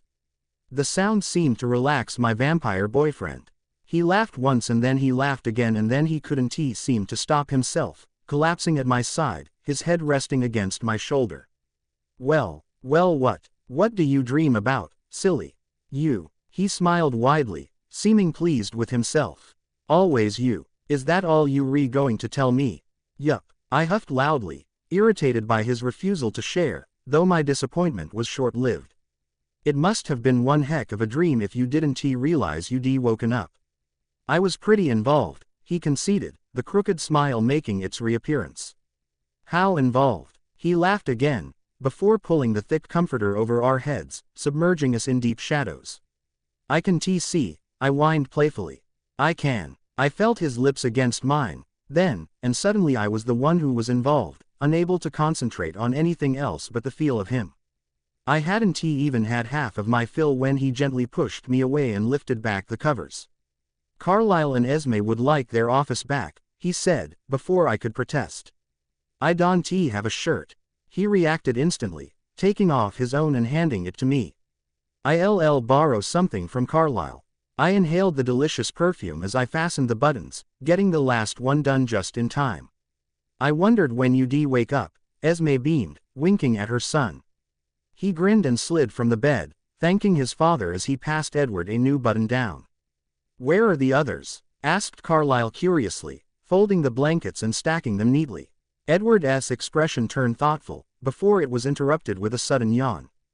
I almost jumped a mile when he abruptly gave a deafening yell, his hands flying to his forehead as if suffering from a migraine. What's wrong? Esme panicked, flying forwards like a missile. Nothing. It's nothing. We stared at him in puzzlement, baffled by his bizarre behavior. I just figured out where Rose and Em are, that's all. Carlyle raised an eyebrow questioningly, an indication that he wanted Edward to continue. They're in the room of requirement. The good news is it still works. Obviously it can handle fiendfire. What are they doing there? Edward opened his mouth to speak, but he couldn't seem to find the right words. Discomfort overrode his features. Please don't make me spell it out, he pleaded finally. I've already had about as much as I can take. I could see the comprehension show on Carlyle and Esme's faces as they took in their son's words, as well as the subsequent emotions the awareness triggered. We exchanged awkward glances as the silence unfolded, none of us sure exactly how we should break it. Fortunately, the vampire doctor came to my rescue. Again, he coughed lightly into his hand, before he told Edward and I that we should go and enjoy our weekend. We, of course, were only too happy to comply. After I'd gotten rid of the bed, we flew from the room, hands laced together as we made our way back to Gryffindor Tower. What are you thinking? I questioned, noting his pensive demeanor. His smile was instantaneous. I was just thinking that maybe all this is a product of karma. What do you mean? Well, maybe this is punishment for all those times we teased you about your turbulent hormones. It feels like some massive cosmic joke, like the universe is conspiring against us to make us take the subject more seriously. His grin touched his eyes as he finished explaining his amusing reasoning. That's a bit dramatic, don't you think?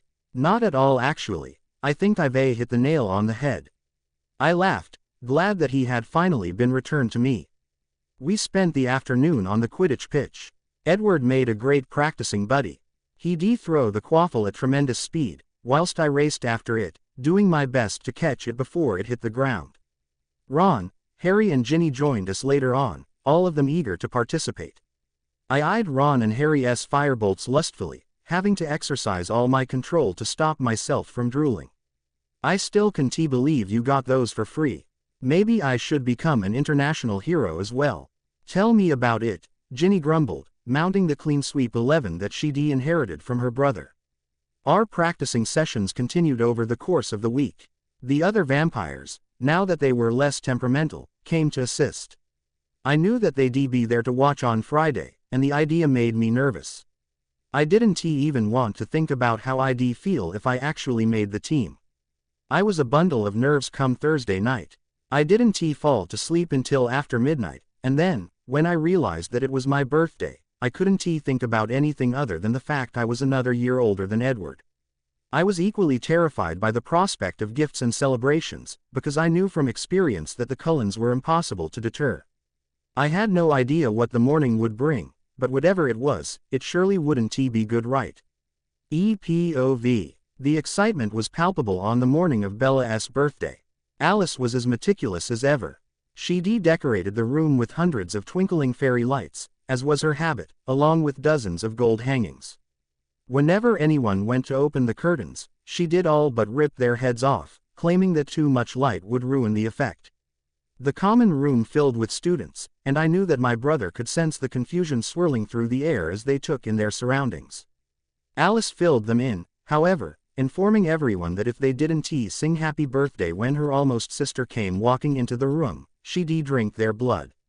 They all knew that she would never seriously think about doing something so monstrous, of course, but that didn't prevent the hairs from standing on end along their arms, or their hearts from racing frantically.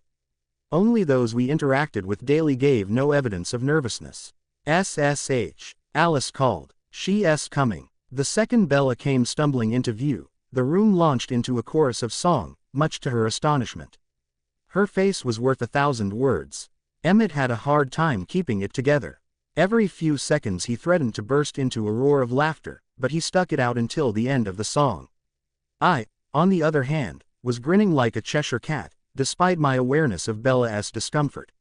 In all honesty, discomfort didn't seem an accurate enough word to describe the way I guessed she'd be feeling. Horrified was probably closer to the truth.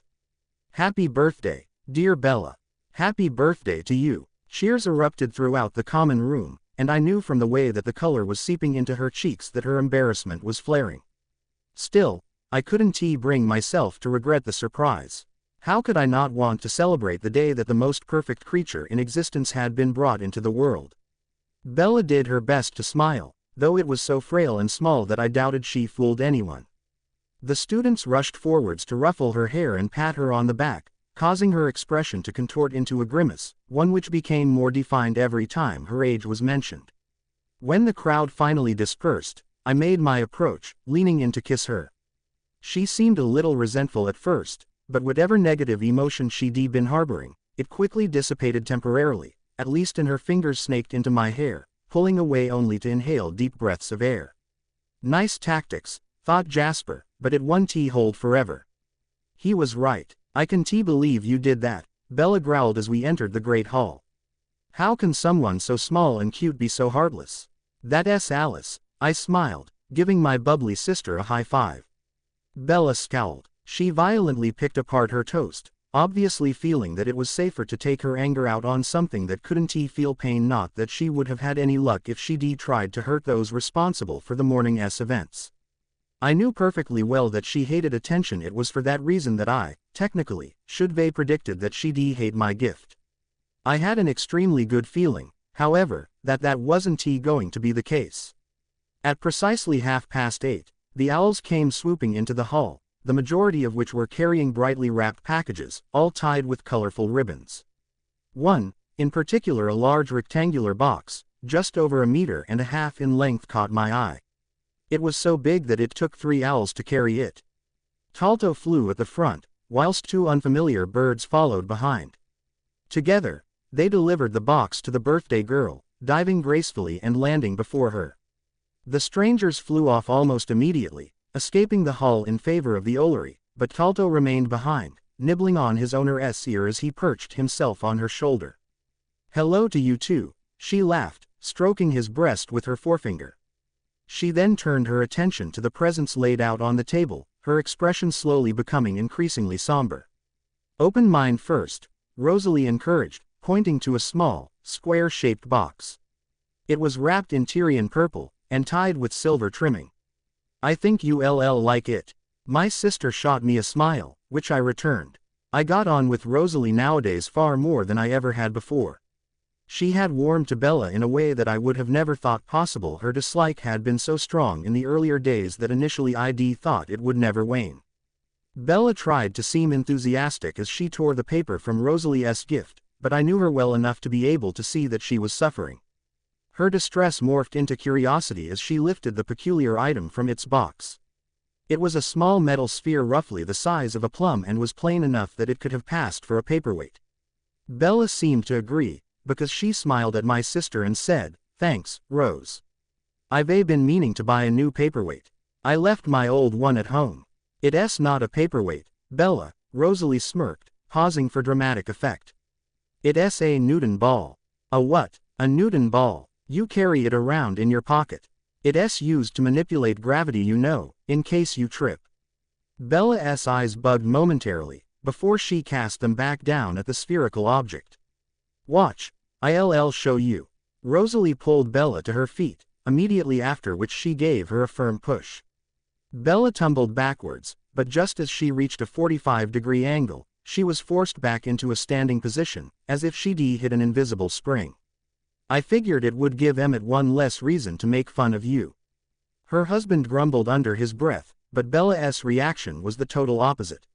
She truly did love Rosalie's present, and spent the next 5 minutes experimenting with the shiny ball.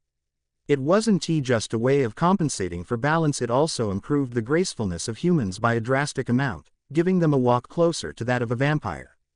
I've never heard of them before, admitted Hermione, clearly impressed. I bought it at Uluru, my sister said proudly, shaking out her hair. I don't know whether they sell them in the UK. Bella seemed to develop more enthusiasm for unwrapping gifts after discovering the contents of her first one.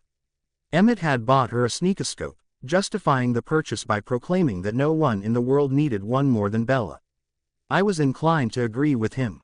Jasper had bought her tickets to an Arrows game, one which would be playing during winter break. She really seemed to like that. Alice's gift was actually quite practical for her, anyway.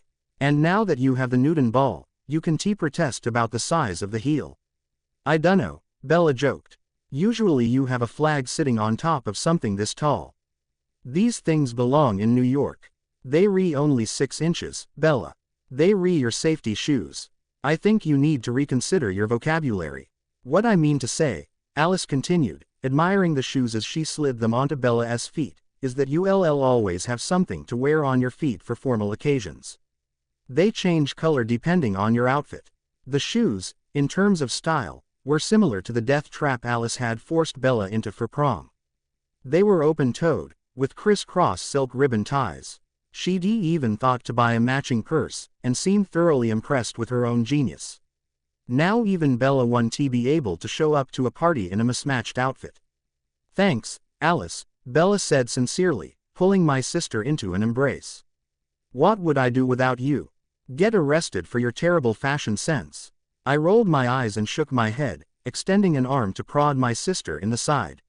She slapped my hand away, smiling as she watched Bella unwrap my parents' presents.